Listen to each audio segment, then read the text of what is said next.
வணக்கம் நண்பர்களே. Top 50 series பார்த்துட்ருக்கோம். ஹிஸ்ட்ரியோட பார்ட் 2 வீடியோ.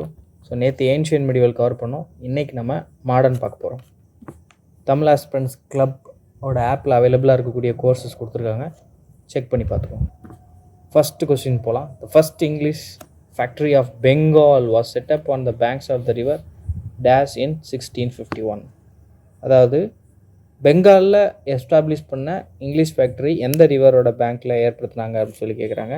எப்போனா எந்த ரிவர்லனா ஹூக்லியில் ஏற்படுத்துகிறாங்க. So British East India Company எப்போ ஃபோன் பண்ணாங்கன்னா 1600 தான் ஃபோன் பண்ணுறாங்க.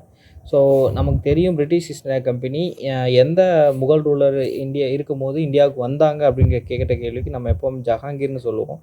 ஸோ இந்த கேள்வி எப்போவுமே கேட்பாங்க. அதாவது British East India Company found பண்ணும்போது இந்தியாவோட ரூலராக இருந்தது யார் அப்படின்னா அக்பர். 1605 தான் அக்பர் இறந்து போகிறார். சரியா? அதனால் அவங்க வந்தது தான் ஜஹாங்கீர் கோர்ட்டே தவிர அவங்க வர்றதுக்கு முன்னாடி ரூலராக இருந்தவர் யார் அப்படின்னு பார்த்தீங்கன்னா, அவங்க ஃபவுண்ட் பண்ணும்போது ரூலராக இருந்தது யாருன்னு பார்த்தீங்கன்னா அக்பர் தான் ரூலராக இருந்தார். சரியா? ரைட். அடுத்து பாருங்கள். 1609 வில்லியம் ஹாக்கின்ஸ் வராரு. அண்ட் 1611 பெர்மிஷன் வாங்குறாங்க. முதல்ல சூரத்து கூட ட்ரேடு பண்ணிக்கலான்னு சொல்லி வாங்குறாங்க. ஃபேக்ட்ரி எஸ்டாப்ளிஷ் பண்ணல. 1613 சூரத்தில் ஃபேக்ட்ரி எஸ்டாப்ளிஷ் பண்ணுறாங்க. 1615 தலைவர் வராரு, தாமஸ் ரோ வராரு.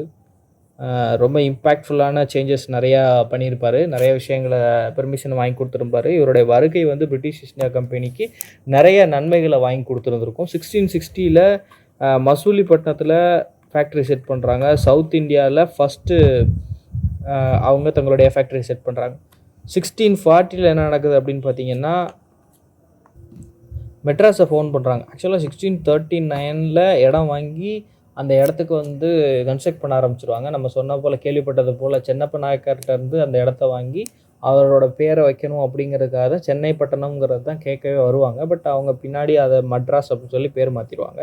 இங்கே ஒரு ஃபோர்ட் கட்டுவாங்க. அந்த ஃபோர்ட் என்ன அப்படின்னு சொல்லி கமெண்ட்டில் சொல்லுங்கள். 1640 மெட்ராஸ் வந்து முக்கியமான சிட்டி அவங்களுக்கு எஸ்டாப்ளிஷ் ஆகுது. 1662 போர்த்துகீஸ் இளவரசியை திருமணம் செஞ்சு கொண்டதுக்காக பிரிட்டிஷோட இளவரசருக்கு பாம்பேயை வந்து டௌரியாக கொடுக்குறாங்க. அந்த பாம்பேயை பிரிட்டிஷ் ஈஸ்ட் இந்தியா கம்பெனிக்கு இவங்க லீஸுக்கு கொடுக்குறாங்க. அண்ட் 1667 ரொம்ப முக்கியமான ஒரு விஷயம் நடக்குது. என்னன்னு பார்த்தீங்கன்னா, அவுரங்கசீப் வந்து ஃபர்மான் கொடுக்குறாரு. ஆக்சுவலாக பிரிட்டிஷ் ஈஸ்ட் இந்தியா கம்பெனி வந்து ஓரளவு ட்ரேட் பண்ணிகிட்டு இருப்பாங்க. ட்ரேட் பண்ணிகிட்டு இருக்கும்போது பெங்காலில் ஒரு சில ஏரியாவில் சில சலசலப்பு வர ஆரம்பிக்கும். அந்த சலசலப்பு வந்த பின்னாடி முகலில் உள்ள வீரர்களுக்கும் அவங்களுக்கும் சண்டை வர ஆரம்பிச்சிடும். சண்டையில் 2-3 இடத்துல அவங்க ஜெயிச்சிருவாங்க. பட் இதை கேள்விப்பட்டு அவுரங்கசீப் என்ன பண்ணுவார்னா, படையெல்லாம் அனுப்பி அவங்கள தோக்கடிச்சிருவார். தோக்கடிச்சு இவர் பண்ண தப்பு அவங்கள வெளியில் அனுப்புறது பதிலாக அவங்க வந்து சமரசம் பேச ஆட்கள் அனுப்புவாங்க அவுரங்கசீப்கிட்ட. அவுரங்கசீப் வந்து சமரசம் பேசி ஒத்துக்குருவார்.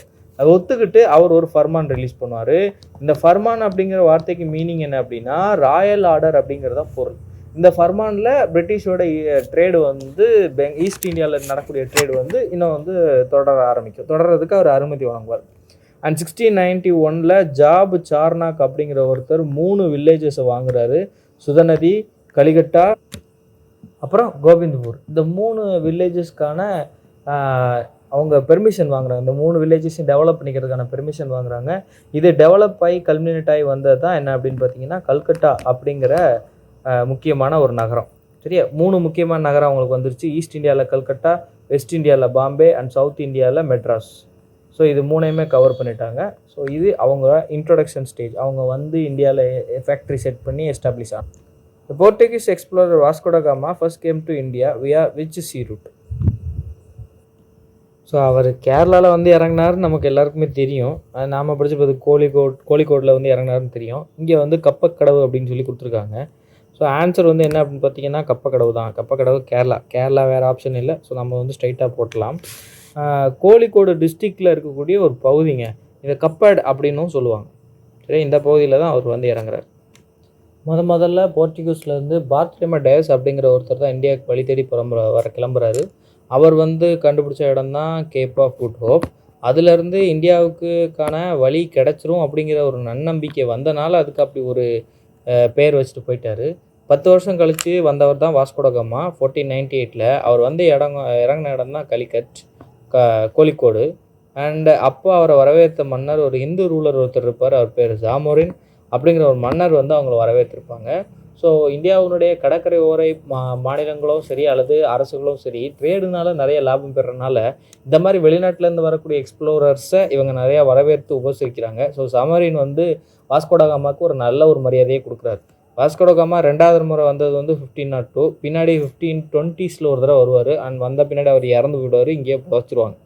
ஸோ வாஸ்கோடகாமா இந்தியாவுக்கு எத்தனை தடவை வந்திருக்காரு அப்படின்னா 3 முறை வந்திருக்கிறார். ஸோ 1498, 1502. ஸோ அப்புறம் வந்து பெட்ரோ ஆல்வஸ் கேப்ரல்னு ஒருத்தர் வந்திருப்பார். அவர் தான் போர்ட்டுகீஸுக்கான ஃபஸ்ட்டு ஃபேக்ட்ரியை செட் பண்ணுறாரு.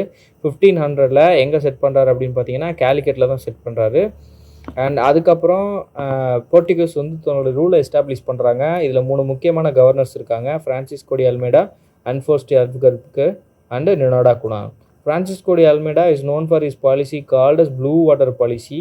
ஸோ இவர் ரொம்ப தெளிவாகவே சொல்லியிருப்பார். இன்ன வரைக்கும் இந்த பாலிசி வந்து உண்மையிலே வந்து ஒர்க் அவுட் ஆகுங்க. அவர் என்ன சொல்கிறாருன்னா, இந்தியன் ஓஷனை யார் ரூல் பண்ணுறாங்களோ அவங்க தான் இந்தியாவை ரூல் பண்ண முடியும் அப்படின்னு சொல்லுவார்.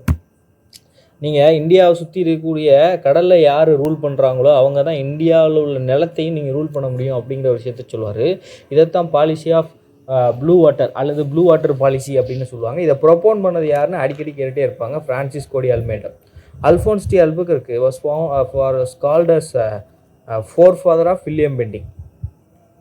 ஸோ வில்லியம் பெண்டிங் அப்படின்ற ஒரு முக்கியமான ஒரு நபர், ஒரு பிரிட்டிஷ் ஈஸ்ட் இந்தியா கம்பெனியில் இருந்த ஒரு முக்கியமான ஒரு கவர்னர் ஜெனரலாக இருந்தார். ஸோ வில்லியம் பெண்டிங் என்ன பண்ணார், சதி அபாலிஷ் பண்ணார். ஸோ அவரோட ஃபோர்ஃபாதர்னா என்னென்னா, அல்புகர்க்கு என்ன பண்ணியிருப்பார், போர்ச்சுகீஸ் ரூல் பண்ண அந்த ஒரு செட்டைன் ஸ்ட்ரிப் இருக்கும், சின்னோண்டு ஒரு பிளேஸ் இருக்கும், ஜாகிரபிக்கல் லொக்கேஷன் தான் ரூல் பண்ணாங்க. அந்த இடத்துக்குள்ள சதியை வந்து அபாலிஷ் பண்ணார். Hence why he was called as forefather of William Bentinck and also he was called as real founder of Portuguese ruler in India.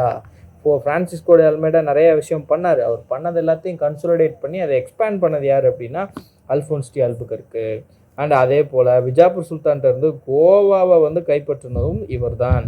இந்த கோவாவை கேபிட்டலாக மாற்றினது யார் அப்படின்னு பார்த்தீங்கன்னா நினோடா குனா தான் மாற்றிருப்பார். அண்ட் பகதூர் ஷா அப்படின்னு குஜராத்தில் ஒரு மன்னர் இருப்பார். ஹுமாயூன் படையெடுப்பு காரணமாக இவர் போர்ச்சுகீஸ் கிட்ட வந்து ஒரு நல்லெண்ணக்கை வச்சு நம்ம 2 பேரும் ஃப்ரெண்ட்ஸ் ஆயிடலாம் அப்படின்னு வருவாங்க. அப்புறம் பின்னாடி ஹுமாயூன் வந்து ரெட்ரீட் ஆன பின்னாடி நீ எனக்கு தேவையில்லை அப்படின்னு சொல்லிட்டு கழட்டி விட்டு போயிடுவார். யாரோட ஏமாற்று பார்க்குறான்னு கூட்டிகிட்டு வந்து என்ன பண்ணுவாங்கன்னா போட்டு தள்ளிடுவார். அந்த பகதூர் ஷாவை போட்டு தள்ளிடுவார். Portuguese known for their atrocities. அவங்க வந்து ப்ராப்பராக ட்ரீட்டிஸை மதிக்க மாட்டாங்க, கடற்கொள்ளையில் போல் நடந்து கொள்வாங்க அப்படிங்கிற மாதிரியான விமர்சனங்கள்லாம் அவங்க மேலே உண்டு. இது மேலே இல்லாமல் அவங்க ரிலீஜியஸ் பாலிசியும் சேர்ந்துக்கிட்டு நிறைய பிரச்சனைகளை கிரியேட் ஆரம்பிச்சிச்சு. போர்ச்சுகீஸ் வந்து இந்தியாவில் இருக்கும்போது அவங்களுக்கு ஒரு பெஸ்ட் ஃப்ரெண்டாக இருந்தவங்க அல்லது அவங்க நல்ல ஒரு நல்ல ஃப்ரெண்ட்ஷிப் மெயின்டைன் பண்ணது யார் அப்படின்னா விஜயநகர் எம்பையர். விச் 1565 அப்புறம் விஜயநகர் எம்பையரும் ஃபால் ஆக ஆரம்பிச்சிட்டாங்க. ராஜ்சத தங்கடி போர் அல்லது பேட்டில் ஆஃப் தலிகோட்டா 1565 ஃபால் ஆக ஆரம்பிச்சிட்டாங்க. அண்ட் இது போர்ச்சுகீஸோட வீழ்ச்சியை கொஞ்சம் கொஞ்சமாக அதிகரிக்க ஆரம்பிச்சிச்சு. அண்ட் பின்னாடி அதர் ஆட்களும் வர ஆரம்பிச்சிட்டாங்க. உதாரணத்துக்கு பிரிட்டிஷ் 1606 வந்துட்டாங்க. அதுக்கப்புறம் ஃபுல்லாகவே அவங்களே டாமினேட் பண்ண ஆரம்பிச்சிட்டாங்க. இது போர்ச்சுகீஸை வந்து ஒட்டுமொத்தமாக காலி பண்ண ஆரம்பிச்சிருச்சு. So next question, before independence which one of the following was not a French colony? So இதுக்கு ஆன்சர் பார்த்தோம் அப்படின்னா ஸோ 2 ஆன்சர் வரும், பாட்னாவும் வரும், கோவாவும் வரும். ஸோ இது அந்த டைமில் உள்ள பிரச்சனைக்குரிய கொஸ்டின், பிவிக்யூ தான். ஸோ அவங்க புதுச்சேரி இருந்துச்சு, காரைக்கால், மாகி, யானம், சந்திரநாகூர், அதாவது பெங்காலில் சந்திரநாகூர், இந்த மாதிரி நிறையா பிளேசஸ் வச்சுருந்தாங்க. ஆனால் அதே போல் சூரத்தும் ஒன் ஆஃப் த காலனி தான். பட் பாட்னாவோ கோவாவோ அவங்கக்கிட்ட இல்லை, அவங்க காலனைஸ் பண்ணவே இல்லை அந்த ஏரியாஸை. ஸோ அதனால் ஆன்சர் வந்து எதிர் பிஆர்டி ரெண்டுமே கரெக்டு தான். ஃப்ரெஞ்ச் ஈஸ்ட் இந்தியா கம்பெனியை ஃபவுண்ட் பண்ணுறது லேட்டராக தான் ஃபவுண்ட் பண்ணுறாங்க. அந்த லாஸ்ட் டு ஃபவுண்ட் வந்து 1664. அண்டு இந்த இடத்துல வந்து ஃபவுண்ட் பண்ணுறதுக்கு முக்கியமான காரணமாக இருந்தது வந்து கால்பர்ட் அப்படிங்கிற ஒரு மினிஸ்டர் தான் முக்கியமான காரணமாக இருக்கார். லூயிஸ் 14 தலைமையில் ஆட்சி அமைச்சிட்ருக்கிற இந்த ஃப்ரெஞ்சு கவர்மெண்ட்டில் வேலை பார்க்குற ஒரு மினிஸ்டர் தான் அந்த கால்பர்ட். அவரோட முயற்சினால் உருவானது தான் இது. 1667 முதல்ல ஃபேக்ட்ரி செட் பண்ணுறாங்க சூரத்தில். 1673 ஈஸ்ட் இந்தியாவில் இப்போ கால் பதிக்கிறாங்க சந்திரநாகூரில். ரைட், இதில் கோயின்சிடென்ட்டில் நம்ம பார்க்க வேண்டிய விஷயம் என்ன அப்படின்னு பார்த்தீங்கன்னா, பிரிட்டிஷ்க்கும் சரி ஃப்ரெஞ்சுக்கும் சரி 2 பேருக்குமே முதல் ஃபேக்ட்ரி வந்து சூரத் தான். நோட்டபுள் கவர்னர் யார் அப்படின்னு பார்த்தீங்கன்னா டியூப்ளே. அவர் முதல்ல இந்தியாவில் ஒரு சந்திரநாகூர் அப்படிங்கிற பகுதிக்கு 1730 அவர் வந்து கவர்னர் ஆகிறாரு. அண்ட் 1741 அண்ட் ஃப்ரெஞ்சு டெரிட்டரி மொத்தத்துக்குமே அவர் என்ன ஆகிடுறாரு அப்படின்னு பார்த்தீங்கன்னா கவர்னர் ஜெனரல் ஆகிடுறாரு. அதாவது இந்தியாவில் இருக்கிற எல்லா ஃப்ரெஞ்ச் டெரிட்டரிக்குமே கவர்னர் ஜெனரல் ஆகிறாரு. இவர் தலைமையில் தான் கர்நாடிக் வார்ஸ் நடந்துச்சு. ஃபஸ்ட்டு கர்நாடிக் வாரில் டெசிசிவான நிறைய ரோல்ஸ் ப்ளே பண்ணியிருப்பார். செகண்ட் கர்நாடிக் வாரில் முக்கியமான ரோல் ப்ளே பண்ணியிருப்பார். அண்ட் ஃபைனலாக வந்து இவரை டிஃபீட் பண்ணி இவர் வெளியே அனுப்பின பின்னாடி தான் ஃப்ரெஞ்சு கவர்மெண்ட் வந்து பயங்கரமாக தோல்வி அடைய ஆரம்பிப்பாங்க. ஸோ இவரை திருப்பி கூப்பிட்டது ஒரு மோசமான ஒரு முடிவு. அதனால ஃப்ரெஞ்சுக்கு நிறைய நட்டம் ஏற்பட்டுச்சு. இது நம்ம பின்னாடி வரக்கூடிய வார்களில் பார்க்கலாம். 1674 என்ன நடந்திருக்கும் அப்படின்னு பார்த்தீங்கன்னா, ஃப்ராங்காய்ஸ் மார்ட்டின் அப்படின்னு ஒருத்தர் இருப்பார்.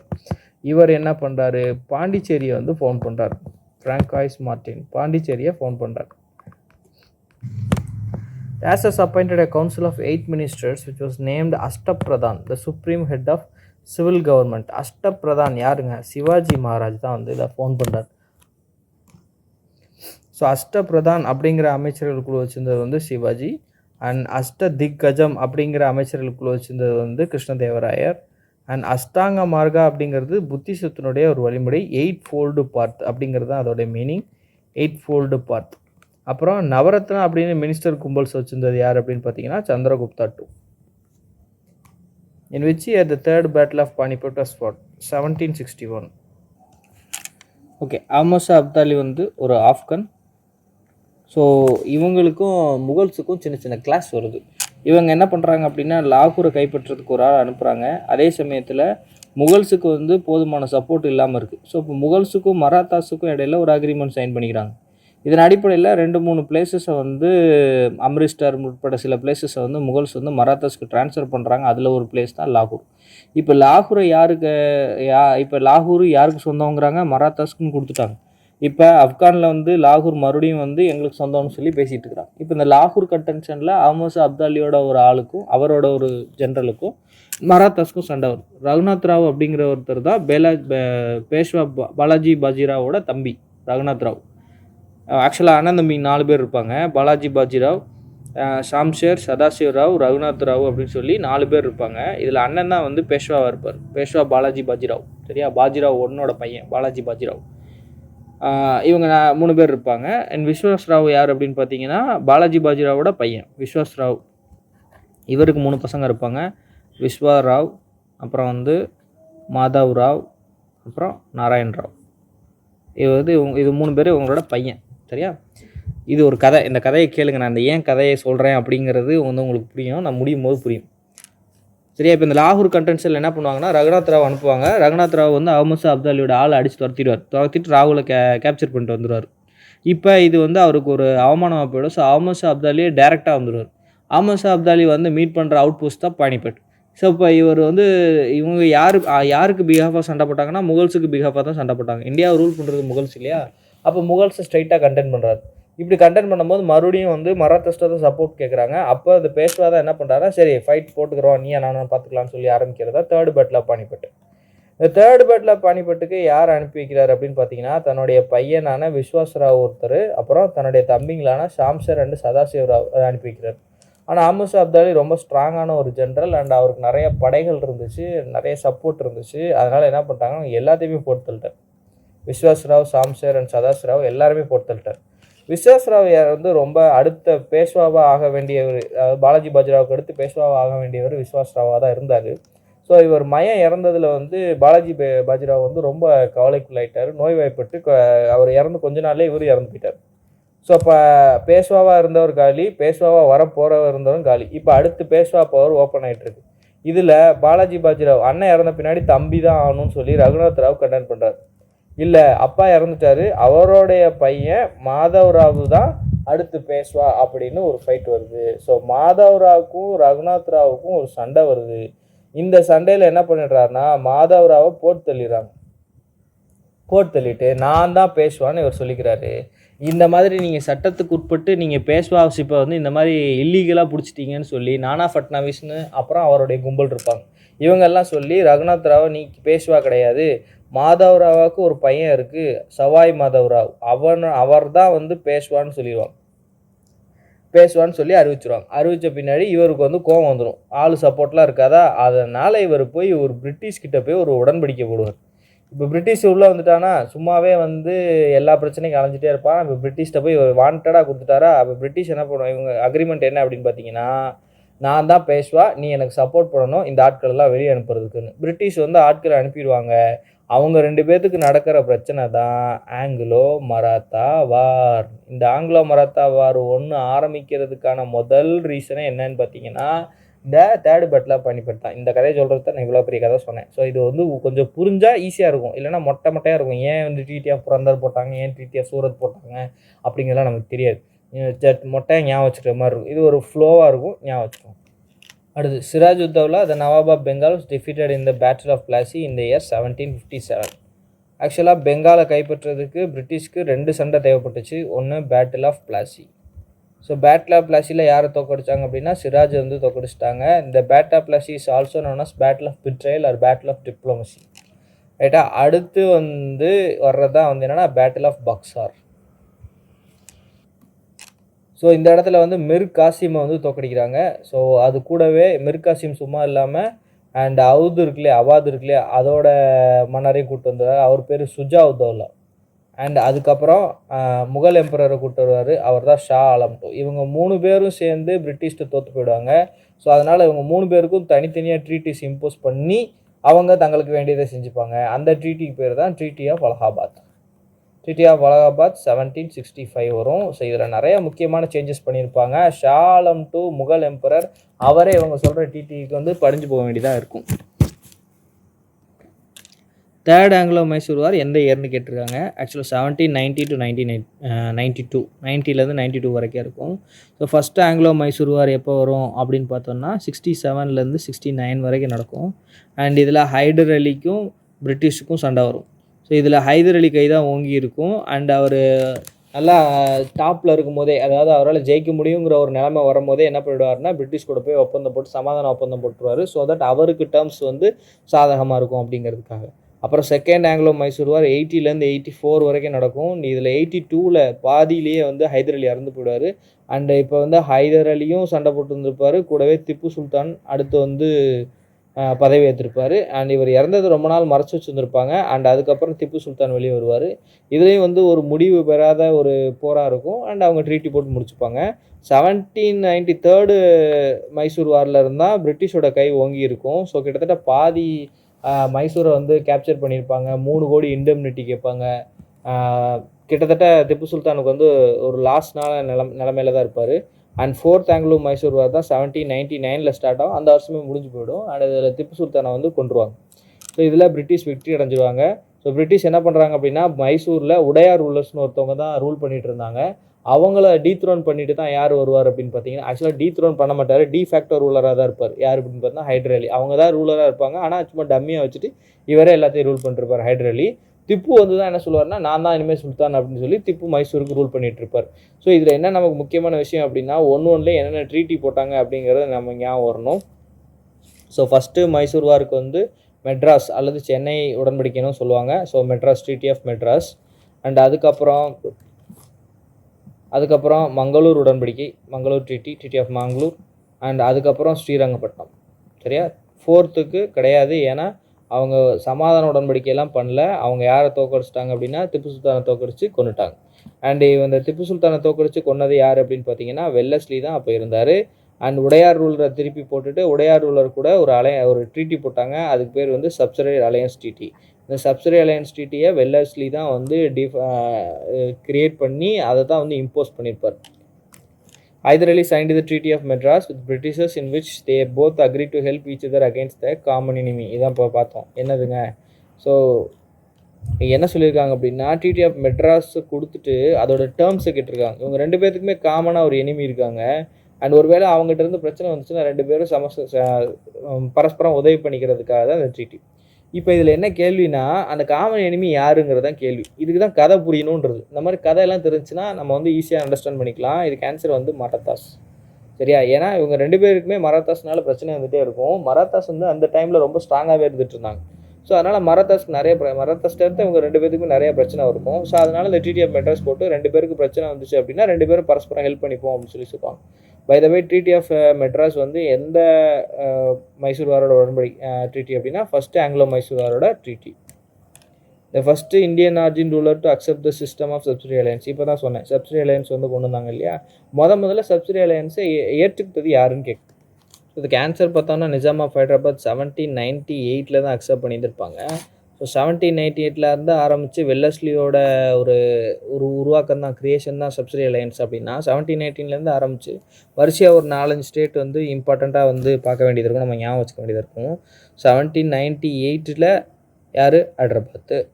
அப்புறம் 1799 தஞ்சூர். அண்ட் அதே 1799 தான் யார் வருவான்னா மைசூரும் வருவாங்க, ரைட்டா?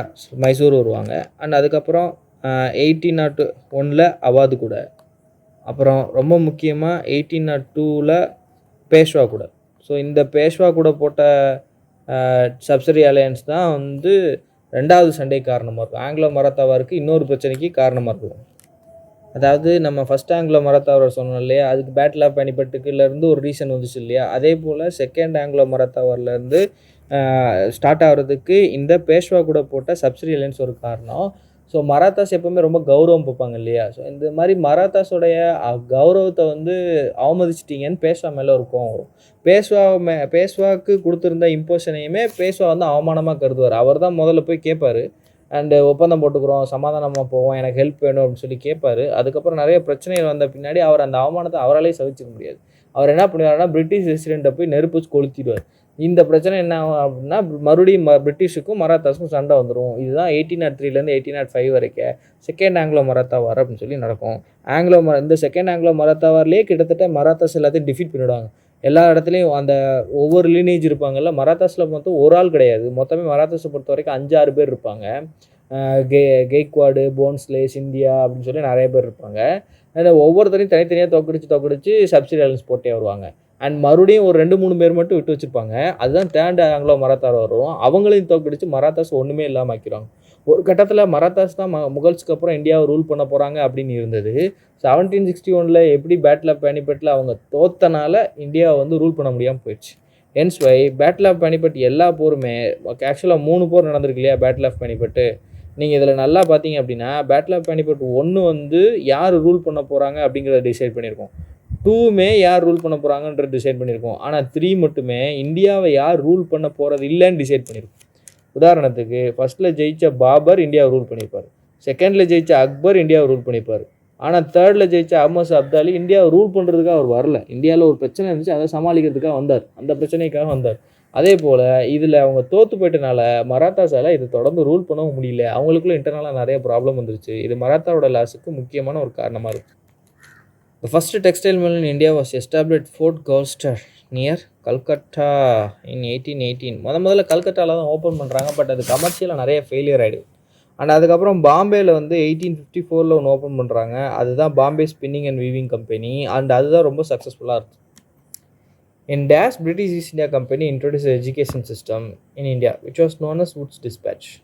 ஆக்சுவலாக வுட்ஸ் டிஸ்பேட்ச் வந்து என்னென்னா, அவர் வந்து ஒரு லெட்டர் எழுதியிருப்பார். அந்த லெட்டர் எழுதி யாருக்கு கொடுத்துருந்துருப்பார் அப்படின்னா, அப்போ இந்தியாவோட கவர்னர் ஜெனரலுக்கு வந்து கொடுத்துருப்பார். அதில் இந்தியாவோட எஜுகேஷன் சிஸ்டம் இங்கிலீஷாக இருக்கணும் அப்படின்னு சொல்லி அதை ப்ரொப்போன் பண்ணியிருப்பார். இதை ஃபாலோ பண்ணுறதுனால வர்றது தான் வந்து வுட்ஸ் டிஸ்பேட்ச் சிஸ்டம் அப்படின்னு சொல்லுவாங்க. இது எந்த வருஷம்னா 1854 வரும். இந்த வுட்ஸ் டிஸ்பேட்ச் தான் என்ன சொல்லுவாங்க அப்படின்னா, Magna Carta of English education in India. இதே போல் எஜுகேஷன் தொடர்பாக இன்னொன்று இருக்குது. அது வந்து மெக்காலே அவர்களுடைய மினிட்ஸ் அப்படின்னு சொல்லுவாங்க. ஆக்சுவலாக அது வந்து மெக்காலேஸ் மினிட்ஸ் அப்படின்னு சொல்லுவாங்க. 1835 சொல்லியிருப்பார். ஆக்சுவலாக அவர் நிறைய கல்விகளை ஊற்றிருப்பார். இந்தியன் சிஸ்டமில் ஒன்றுமே இல்லை, சயின்ஸ் இல்லை, அது இல்லை, இது இல்லைன்னு சொல்லியிருப்பார். அது வேறு விஷயம். அதில் எதுக்கு சொன்னார் அப்படின்னா, இந்தியன் எஜுகேஷன் சிஸ்டம் சரியில்லை, இங்கிலீஷ் எஜுகேஷன் சிஸ்டம் கொண்டு வருவோம், நாங்கள் சொல்கிறபடி செய்வோம் அப்படிங்கிறதுக்காக. அதே போல் தான் இவர் தான் இன்னொரு விஷயத்த சொல்லியிருப்பார். அதாவது இந்தியர்கள் வந்து நிறத்தாலையும் குணத்தாலையும் அடிமைத்தனத்தாலையும் இந்தியர்களாகவே இருக்கட்டும், ஆனால் டேஸ்ட்லேயும் அவங்க எதெல்லாம் ரசிக்கணும்னு நினைக்கிற விஷயத்தில் அவங்க வந்து இங்கிலீஷ்காரர்களாகவே இருக்கட்டும், அப்போ தான் நம்மளுடைய பொருட்களை இவங்ககிட்ட ஈஸியாக விற்க முடியும் அப்படிங்கிற ஒரு எண்ணத்தை வந்து சொல்லியிருந்திருப்பார். அண்ட் அதே போல் டவுன்வர்ட் ஃபில்ட்ரேஷன் தியரியும் அவர் தான் சொல்லியிருப்பார், மெக்காலே தான் சொல்லியிருப்பார். அதாவது எப்படின்னா, நீங்கள் வந்து நான் என்னால் எல்லாத்துக்குமே எல்லாம் சொல்லி கொடுத்துட்ருக்க முடியாது. நான் என்ன பண்ணுவேன், மேலே கொஞ்சம் பேர் சொல்லி கொடுத்துப்பேன், அவனுக்கு கீழே இருக்கிற கொஞ்சம் பேர் சொல்லிக் கொடுப்பான், அவனுக்கு கீழே உள்ள கொஞ்சம் பேர் சொல்லிக் கொடுப்பான். இந்த மாதிரி தான் எஜுகேஷன் சிஸ்டமாக கொண்டு வரணும் அப்படின்னு சொல்லி முயற்சி பண்ணணும்னு ரெக்கமெண்ட் பண்ணார். A Nation in the Making, a book written by Surendranath Banerjee. Bengal Gazette, the first major newspaper in India, started in the year 1780. And இதை கொண்டு வந்தது யார் அப்படின்னு பார்த்தீங்கன்னா, ஜேம்ஸ் அகஸ்டஸ் கீ. சம் இம்பார்ட்டன்ட் நியூஸ் பேப்பர்ஸ் வந்து கொண்டு வந்திருக்கேன். பாருங்கள், Bengali Surendranath Banerjee and Indian Mirror N N Sen, Sambad Kaumudi the most famous Sambad Kaumudi Rajaram மோகன் ராய், அண்ட் அதுக்கப்புறம் சமாச்சார் தர்பான். இது வந்து ஃபஸ்ட்டு வெர்னாக்குலர் நியூஸ் பேப்பருங்க. அதாவது நம்மளுடைய உள்நாட்டு மொழியில் வந்த முதல் நியூஸ் பேப்பர். இதை வந்து சிராம்பூர் மிஷினரி, அதை ஒரு குரூப்பாக தான் கொண்டு வந்தாங்க. சிராம்பூர் மிஷினரி கொண்டு வந்தாங்க. இந்தியன் சோசியலஜிஸ்ட் வந்து ஷியாம்ஜி கிருஷ்ணவர்மா கொண்டு வந்திருப்பார். which are the following revolutionary journals was not published abroad. அப்ராடில் பப்ளிஷ் ஆகாத ஜேர்னல்ஸ் எது அப்படின்னா யுகந்தர். இதில் நம்ம அந்த ஆப்ஷனை வச்சு இன்னும் சில விஷயங்கள் கண்டுபிடிச்சிக்கலாம். Talwar Berlin, free Hindustan San Francisco, Indian sociologist London. And அதே போல் இவங்க எல்லாருமே என்னது ரெவல்யூஷனரி ஜேர்னல்ஸ் அப்படிங்கிறது. Begum Hazrat Mahal the wife of Nawab of அவாதுங்க led the uprising at Lucknow in May 1857. So some important storm centres and அந்த இடத்துல ரிவோல்ட்ஸை லெட் பண்ணவங்க. டெல்லியில் நமக்கு தெரியும் general path Khan, Kanpur Nana Sahib, Jhansi Rani Lakshmi bye, and பரலி Khan Bahadur, and ஆரா பீகார், பீகார்னு கேட்கலாம், ஆரா பீகார் வந்து கன்வர் சிங். அடுத்து ஃபைசாபாத்தில் மௌல்வி அகமதுல். who said neither first nor national nor a war of independence அந்த context of சிப்பாய் முட்டி அண்ட் ரிவோல்ட் ஆஃப் 1857. அதாவது ரிவோல்ட் ஆஃப் 1857 ஒவ்வொருத்தரும் ஒவ்வொரு மாதிரி பேசியிருப்பாங்க இல்லையா, அதில் யார் இப்படி சொன்னதுன்னு சொல்லி கேட்டிருக்காங்க. இதுக்கான ஆன்சர் வந்து யாருன்னு பார்த்தீங்கன்னா ஆர்சி மஜும்தார். இதில் இவங்க 2 பேருமே கருத்து சொல்லியிருப்பாங்க. யார் வீர் சவார்கர், எசன்சன் 2 பேருமே சொல்லியிருப்பாங்க. வீர் சவார்கர் தான் இந்த விஷயத்தை சொன்னது, அதாவது வார் ஆஃப் இண்டிபெண்டன்ஸ் அப்படின்னு சொல்லி விஷயத்த சொல்லிட்டு இருந்தது. அண்டு இதில் வந்து எசன்சன் என்ன சொல்கிறார் அப்படின்னு பார்த்தீங்கன்னா, இது ஃபைட் ஃபார் ரிலீஜனாக ஆரம்பித்து அண்டு வார் ஆஃப் இண்டிபெண்டன்ஸாக மாறிடுச்சு அப்படின்னு சொல்லியிருப்பார். அது யார் சொன்னதுன்னு கேட்டால் ஞாபகம் வச்சுக்கோங்க, எசன்சன். எசன்சன் அவரோட அப்ரிவேஷன் இருக்குது Surendranath Sen. In 1928 Bardoli Satyagraha was finally led by யார் அப்படின்னு பார்த்தீங்கன்னா Vallabhbhai Patel. Who wrote the book Neel Darpan, யாருங்க, தீனபந்து மித்ரா. இண்டிகோ கல்டிவேட்டர்ஸோட அவல நிலையை டிபிக் பண்ணுற மாதிரி ஒரு பிளே எழுதியிருப்பார். அதான் தீனபந்து மித்ரா எழுதுனா Neel Darpan. Velu Thampi Dalawa was associated with which Indian state. அதாவது நிறைய ரீஜனலாக நடந்திருக்கும்ல ரிவோல்ட்ஸ், இந்த மாதிரி ரிவோல்ட்ஸில் வேலுத்தம்பி ரிவோல்ட் வந்து யாருக்கு அகேன்ஸ்டாக சண்டை போட்டார் அப்படின்னு சொல்லி கேட்டிருக்காங்க. ஆக்சுவலாக ட்ரவாங்கூருக்கு அகேன்ஸ்டாக தான் இருந்திருப்பார். ஹூ எஸ்டாப்ளிஷ்டு ஆத்மராம் பாண்டரங் எஸ்டாப்ளிஷ் பண்ண நிறுவனம் அந்த சோசியல் ரிலீஜியஸ் ரிஃபார்ம் எது அப்படின்னு சொல்லி கேட்குறாங்க. அது வந்து பிரார்த்தனா சமாஜ் இன் பாம்பேயில் எஸ்டாப்ளிஷ் பண்ணார் 1867. அண்ட் பிரம்மோ சமாஜ் எஸ்டாப்ளிஷ் பண்ணது யார் நமக்கு தெரியும், ராஜாராம் மோகன் Roy. And Arya Samaj was established by Dayananda Saraswati. Satyashodhak Samaj யார், Jyotiba Phule. Select the current combination of personality and his or her associated organisation. பாருங்கள், பூனா சரோஜனிக் சபா இப்போ தான் நம்ம பார்த்தோம். யார், சரி அது இது பார்த்தோமா, பிரார்த்தனா சமாஜ் பார்த்தோம். பூனா சரோஜனிக் சபா யார், எம்ஜி ரானடே. ஓகேயா. சத்யசோத சமாஜ் ஜோதிபா புலே, அதை நம்ம பார்த்துட்டு கண்டுபிடிச்சலாம். அதாவது பி தான் ஆன்சர்னு. இந்துஸ்தான் சோசியல் ரிப்பப்ளிக் அசோசியேஷன் யார், சந்திரசேகர் ஆசாட் அண்டு பகத்சிங். அண்ட் அதே போல் அன்னி பெசன்ட்டோட தொடர்புடையது என்ன அப்படின்னு பார்த்தீங்கன்னா தியோசாபிக்கல் சொசைட்டி. ஸோ இதுக்கான ஆன்சர் வந்து B. Swaraj was the goal of India's political efforts. This goal was announced by Dadabhai Naoroji at the Calcutta session 1906. இவர் தான் கலவரம் கிளப்பி விட்டுருவார். ஆக்சுவலாக 1905 என்ன பண்ணுவாங்க, பார்ட்டிஷன் நடக்குமா, அப்போ இந்த பெங்கால் பார்ட்டிஷனை எதிர்த்து எல்லோரும் கொண்டு வர இயக்கம் பேர் தான் சுதேசி மூமெண்ட்டா. இப்போ இந்த சுதேசி மூமெண்ட்டை வந்து பெங்காலுக்குள்ளே மட்டும்தான் இருக்கணும் அப்படின்னு ஒரு குரூப்பும், இல்லை இந்தியா முழுக்க எடுத்துகிட்டு போகணும்னு இன்னொரு குரூப்பும் இருப்பாங்க. ஆக்சுவலாக ஆல்ரைட்டாக கொள்கை அடிப்படையில் மாடரேட் எக்ஸ்ட்ரீமிஸ்ட்னு பிரிஞ்சிருக்கிறவங்க இந்த குரூப்பு இந்த சுதேசி மூமெண்ட்டை இந்தியா முழுக்க ஸ்ப்ரெட் பண்ணலாம் அப்படிங்கிற ஒரு பாயிண்ட் ஆஃப் வியூலையும் அந்த ஒரு கொஸ்டின்லையும் 2 பேரும் மறுபடியும் இவங்களுக்குள்ளேயே பிரிவினை வரும். எக்ஸ்ட்ரீமிஸ்ட் இந்தியா முழுக்க கொண்டு போவாங்க, மாடரேட்ஸ் வேணால் பெங்காலுக்குள்ளே இருக்கட்டும்பாங்க. இது 2லேயே உங்களுக்கு இடையில பிரச்சனை வர ஆரம்பிக்கும். அதே சமயத்தில் 1906 காங்கிரஸ் கல்கத்தா செஷன் நடக்கும். அதுக்கு தலைமை தாங்கிறவர் தான் யாருன்னா தாதாபாய் நவரோஜி. தாதாபாய் நவரோஜி யங்ஸ்டர்ஸோட எஃபர்ட்ஸ் எல்லாம் பார்த்து சந்தோஷப்பட்டு பெருமைப்பட்டு இப்படி சொல்லிடுவார், நமக்கு வந்து இந்த மாதிரி ஸ்வராஜ் தான் நம்மளுடைய கோலு அப்படின்னு சொல்லிடுவார். அது வரைக்கும் காங்கிரஸில் எங்கேயுமே வெளிப்படையாக ஸ்வராஜ் பற்றி பேசியிருக்க மாட்டாங்க. All India Congress committee passed the Quit India resolution எப்போங்க, 8th August 1942. ஸோ ரொம்ப முக்கியமான டேட்டு. ஸோ இதை வந்து ஆகஸ்ட் ரெவல்யூஷன் அப்படின்னும் அழைக்கிறதுக்கு இதுதான் காரணம். அண்ட் இதை லீடர்லெஸ் ரெவல்யூஷன் அப்படின்னும் அழைப்பாங்க. ஏன் அப்படின்னு பார்த்தீங்கன்னா இந்த இந்த ரெசல்யூஷன் பாஸ் பண்ண பின்னாடி அடுத்த நாளே முக்கால்வாசி அந்த முதல் கட்ட 2ஆம் கட்ட எல்லா தலைவர்களையுமே சரியா? எல்லாருமே இவங்க வந்து அரெஸ்ட் பண்ணிவிடுவாங்க. வேர்ல்டு வார் 2 நடக்கிற டைமு. இந்த இடத்துல இவங்கெல்லாம் கூப்பிட்டு பேச்சுவார்த்தைலாம் நடத்திட்டு இருக்க முடியாதுன்னு பிரிட்டிஷ் யோசிப்பாங்க. அதனால இவங்க எல்லாத்தையுமே தூக்கிடுவாங்க. ஸோ எந்த தலைவர்களுமே இல்லாம நடக்கும். நம்ம இதில தெரிஞ்சுக்க வேண்டிய இன்னொரு விஷயம் யார் அப்படின்னா, குயிட் இண்டியா மூவ்மெண்ட்டோட ஹீரோயின் யாருன்னு கேட்பாங்க. அருணா ஆசஃப் அலி. ஸோ அருணா ஆசஃப் அலி தான் குவைட் இண்டியா மூவ்மெண்ட்டோட ஹீரோயின் அப்படின்னு சொல்லி அழைக்கப்படும். நிறைய ப்ரொவின்ஷியல் கவர்மெண்ட்ஸை எஸ்டாப்ளிஷ் பண்ணியிருப்பாங்க. நிறைய அண்டர் கிரவுண்ட் ரேடியோ ஒர்க்ஸ்லாம் பண்ணியிருப்பாங்க. தமிழ்நாட்டிலேருந்து இந்த இதில் நிறையா ஹெல்ப் பண்ணவர் தான் Kamarajar. Subhash Chandra Bose was re-elected as the president of INC at the Tripuri session 1939. ஆக்சுவலாக அவர் 1938 தான் முதல்ல தேர்ந்தெடுக்கப்படுறாரு. ஹரிபுரா காங்கிரஸ் செஷனில் அவர் தலைவராகிறார். மறுபடியும் நான் காங்கிரஸுக்கு தலைவர் ஆவேன் அப்படின்னு சொல்லி 2வது தடவை போட்டிடுறாரு. அந்த டைமில் வந்து ஒரு நாமம் இருக்குது, என்னென்னா ஒரு தடவை தலைவரானவங்க 2வது தடவை ஆகக்கூடாது, தொடர்ந்து 2 தடவை இருக்கக்கூடாது அப்படிங்கிறது தான் ரூலு. அதை மீறி சுபாஷ் சந்திர போஸ் போட்டியில் நிற்கிறார். இதுக்கு எதிர்த்து காந்தி என்ன செய்கிறார் அப்படின்னா, காந்திக்கு தான் பதவியெல்லாம் பிடிக்காது இல்லையா, அதனால் அவரே நேராக நிற்காம அவரோட ஒரு ஆளாக நிற்க வைக்கிறாரு. அவர் தான் யார் அப்படின்னு பார்த்தீங்கன்னா பட்டாபி சீதாராமையா. பட்டாபி சீதாராமையா ஆக்சுவலாக தோல்வியை தள்ளிடுவார். இந்த சுபாஷ் சந்திர போஸ் தான் வெற்றி அடைவார். பட்டாபியின் தோல்வி எனது தோல்வின்னு காந்தி வந்து வெளியேறிடுவார். அதுக்கப்புறம் காந்தியை சமாதானப்படுத்துறதுக்கு சுபாஷ் சந்திர போஸ் வந்து நிறையா வந்து பேச்சுவார்த்தையிலையும் லெட்டர்லையும் இறங்கியிருப்பார். ஆனால் காந்தி அதுக்கு சமாதானம் இருக்க மாட்டார். அண்ட் இன்னொரு விஷயம் என்ன அப்படின்னா, இந்த டைமில் காங்கிரஸ் ஒர்க்கிங் கமிட்டின்னு ஒரு கமிட்டி இருக்குது, இப்போ வரைக்கும் இருக்குது. இந்த காங்கிரஸ் ஒர்க்கிங் கமிட்டியில் ஒரு 15லேருந்து 20 பேர் இருப்பாங்க. ஸோ இவங்க தான் வந்து உண்மையிலே எக்ஸிக்யூட்டிவ் மாதிரி செயல்படுவாங்க காங்கிரஸ் பார்ட்டிக்குள்ளே. இந்த 15 பேரோட செயல்பாடு சரியில்லைன்னு ஒரு பகிரங்கமாக சொல்லிடுவார். ஸோ காங்கிரஸ் ஒர்க்கிங் கமிட்டியில் உள்ள எல்லாருமே ரிசைன் பண்ணிவிடுவாங்க. ஸோ ஒட்டு மொத்தமாக காங்கிரஸில் உள்ள எல்லாருமே சுபாஷ் சந்திர போஸுக்கு அகேன்ஸ்டாக போயிட்டே இருக்கனால அவரும் பார்த்துட்டே இருப்பார். ஸோ 1939 அவர் என்ன பண்ணுவார், காங்கிரஸ் வந்து ரிசைன் பண்ணிட்டு வெளியே போயிடுவார். வெளியே போய் அவருக்கு உருவாக்குற கட்சி தான் ஃபார்வர்ட் பிளாக். சரியா?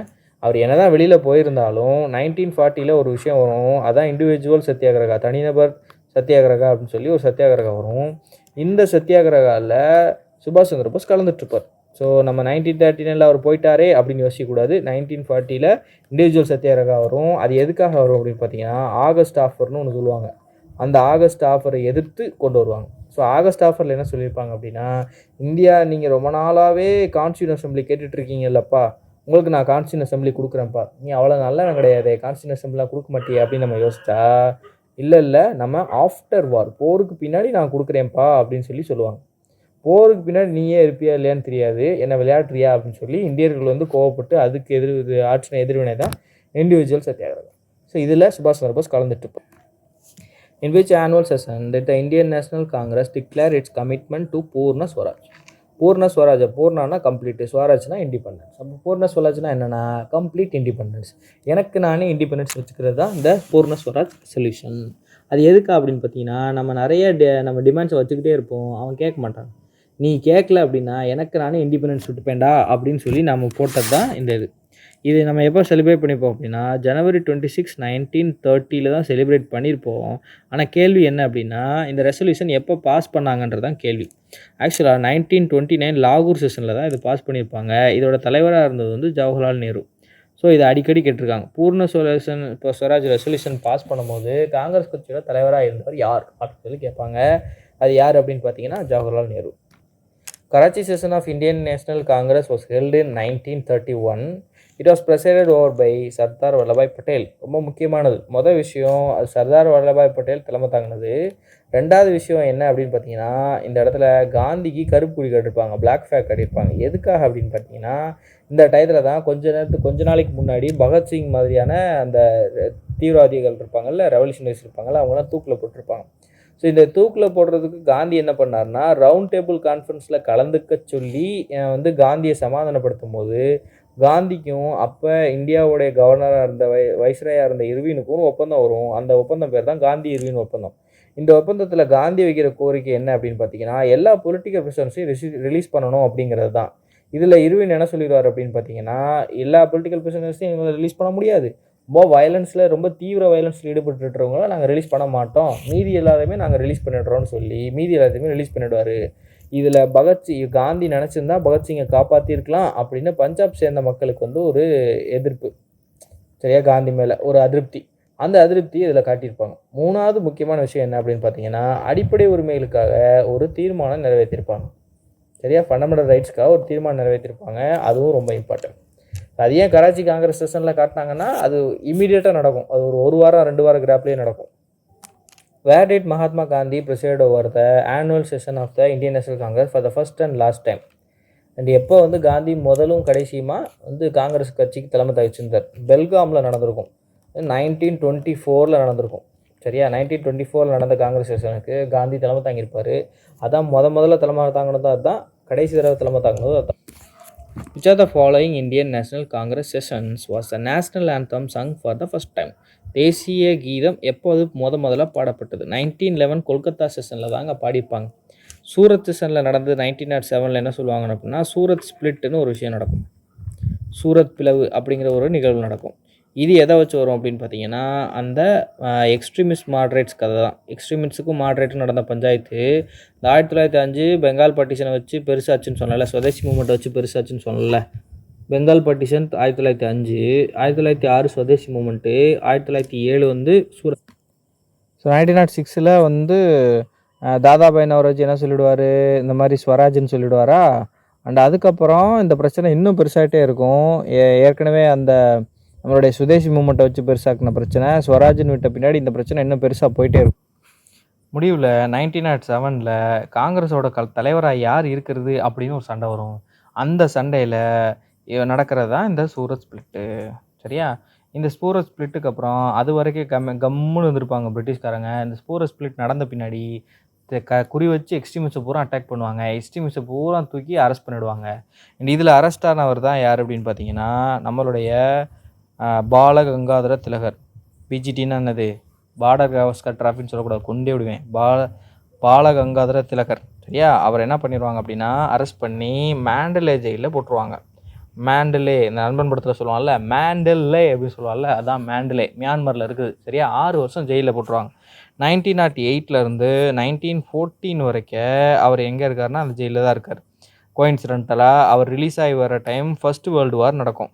ஃபஸ்ட்டு வேர்ல்டு வாரில் காங்கிரஸ் வந்து பிரிட்டிஷை சப்போர்ட் பண்ணுவோமா வேணாமா அப்படின்னு ஒரு கேள்வி வரும்.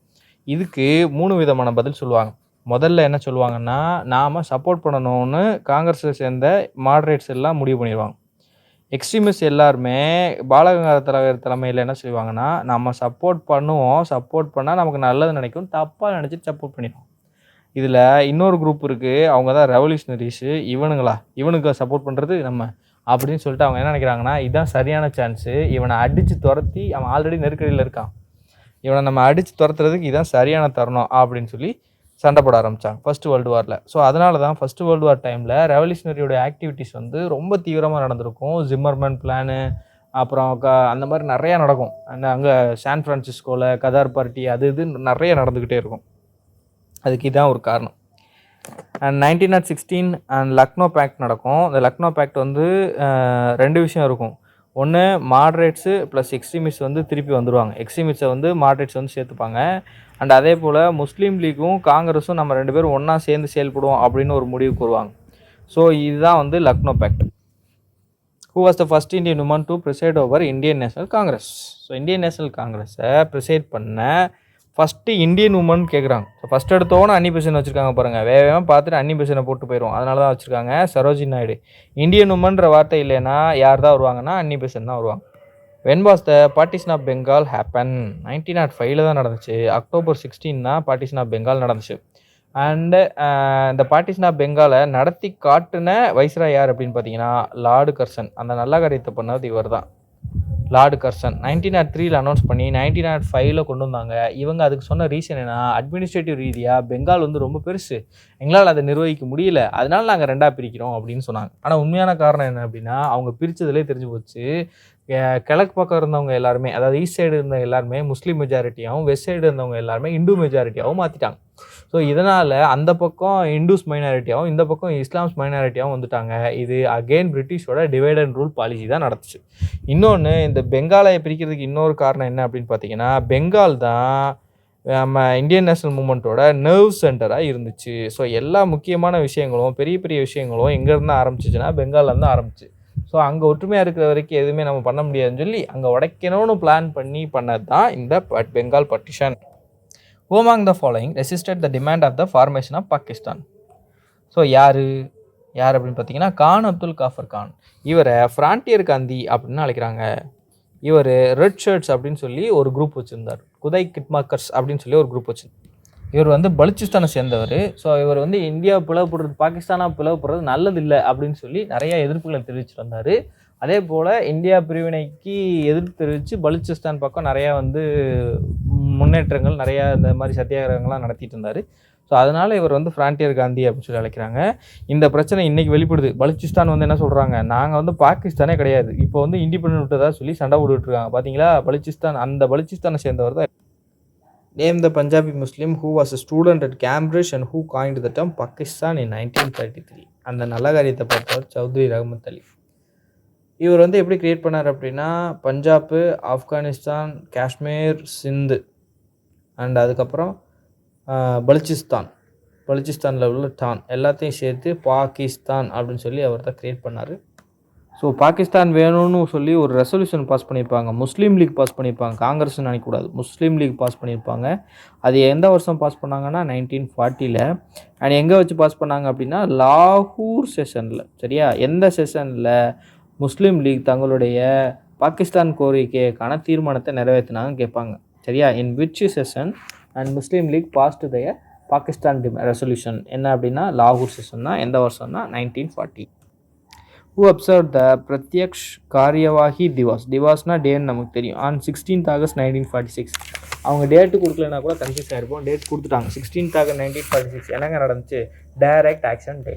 இன்னையிலேருந்து ஒரு வருஷத்துக்குள்ளே நம்மளுக்கு கண்டிப்பாக விடுதலை நடக்கணும் அப்படின்னு சொல்லி ஜின்னா தொடங்குதுன்னா இந்த டைரக்ட் ஆக்ஷன் டே. இதனால் நிறையா வயலன்ஸ் நடந்துச்சு. குறிப்பாக வந்து பெங்கால் ரியாக்ஷன்னு சொல்லி நிறைய விஷயம் நடந்துச்சு. இதோடைய ஒரு பார்ட்டாக எடுத்து தான் தன்னுடைய லைஃப்பில் மிக்ஸ் பண்ணி நடந்த மாதிரி, அதாவது ஒரு நபரோடைய பாயிண்ட் ஆஃப் வியூவில் வந்து சொல்கிற பார்ட்டு தான் வந்து இந்த ஹேராமோட ஃபஸ்ட்டு பார்ட். அதாவது ஸ்டார்டிங்கில் வந்து கமலோட அந்த ஒரு காதலி இறந்து போகிற ஒரு விஷயம் வரும். அது வந்து இந்த பெங்கால் ரியாட்ஸை மையமாக வச்சு அதில் நடந்த டைரக்ட் ஆக்ஷன் டே வச்சு தான் வந்து சொல்லுவாங்க. இந்த டைரக்ட் ஆக்ஷன் டே 16th August 1946 தான் கொண்டு வருவாங்க. அண்ட் முஸ்லீம் லீக் தான் அதை கொண்டு வருவாங்க. So answer B. Who among the following was known as the extremist leader during the freedom movement of India? So இந்தியாவுடைய விடுதலை போராட்டங்களில் மாட்ரேட் எக்ஸ்ட்ரீமிஸ்ட் 2 குரூப் இருந்தாங்க. இந்த 2 குரூப்பில் எக்ஸ்ட்ரீமிஸ்ட் யாருன்னு கேட்குறாங்க. பால் லால் பால் அப்படின்னு சொல்லுவாங்க. பால் லால் பால், பாலகங்காதர திலகர், லாலா லஜபதி ராய், பிபின் சந்திரபால், இந்த 3 பேர் தான் வந்து எக்ஸ்ட்ரீமிஸ்டில் வந்து முக்கியமான ஆட்களாக இருந்தாங்க. So answer D. In which year freedom fighter Bhagat Singh was hanged? இப்போ தான் கொஞ்சம் நேரத்துக்கு முன்னாடி தான் சொன்னேன், கராச்சி காங்கிரஸ் செஷன் 1931 நடந்துச்சு. அது கொஞ்சம் ஒரு வாரத்துக்கு முன்னாடி தானே அவர் வந்து தூக்கில் போட்டிருப்பாங்கன்னு சொன்னேன். ஆன்சர் வந்து 1931. Which are the following is the comment no dalil, no vakil, no appeal அப்படின்னு சொல்லி இதை சொல்கிறாங்க அப்படின்னு கேட்குறாங்க. ஆக்சுவலாக ரவுலட் ஆக்டை தான் சொல்கிறாங்க. ரவுலட் ஆக்டை பிளாக் ஆக்ட்னு சொல்லி காந்தி தான் கிரிட்டிசைஸ் பண்ணுறாரு. இதில் என்ன அப்படின்னு பார்த்தீங்கன்னா 3 மாதம் வரைக்கும் ஒருத்தரை மேஜிஸ்ட்ரேட்டுக்கிட்ட ப்ரொடியூஸ் பண்ணாமல் வச்சுருக்க முடியும். அண்ட் இவங்க ரகசியமாகவே வந்து இவங்களுக்கு தண்டனை வழங்க முடியும். அந்த தண்டனைக்கு எந்த அப்பீலுமே பண்ண முடியாது. ஸோ அனார்கியல் அண்ட் ரெவல்யூஷனரி கிரைம்ஸ் ஆக்ட்னு சொல்லி இந்த ஆக்டுக்கு பேர். அண்ட் இதோட இன்னொரு பேர் தான் ரவுலட் ஆக்ட். அண்ட் இதை எதிர்த்து காந்தி கொண்டு வந்தது தான் என்ன அப்படின்னு பார்த்தீங்கன்னா ரவுலட் சத்தியாகிரகா.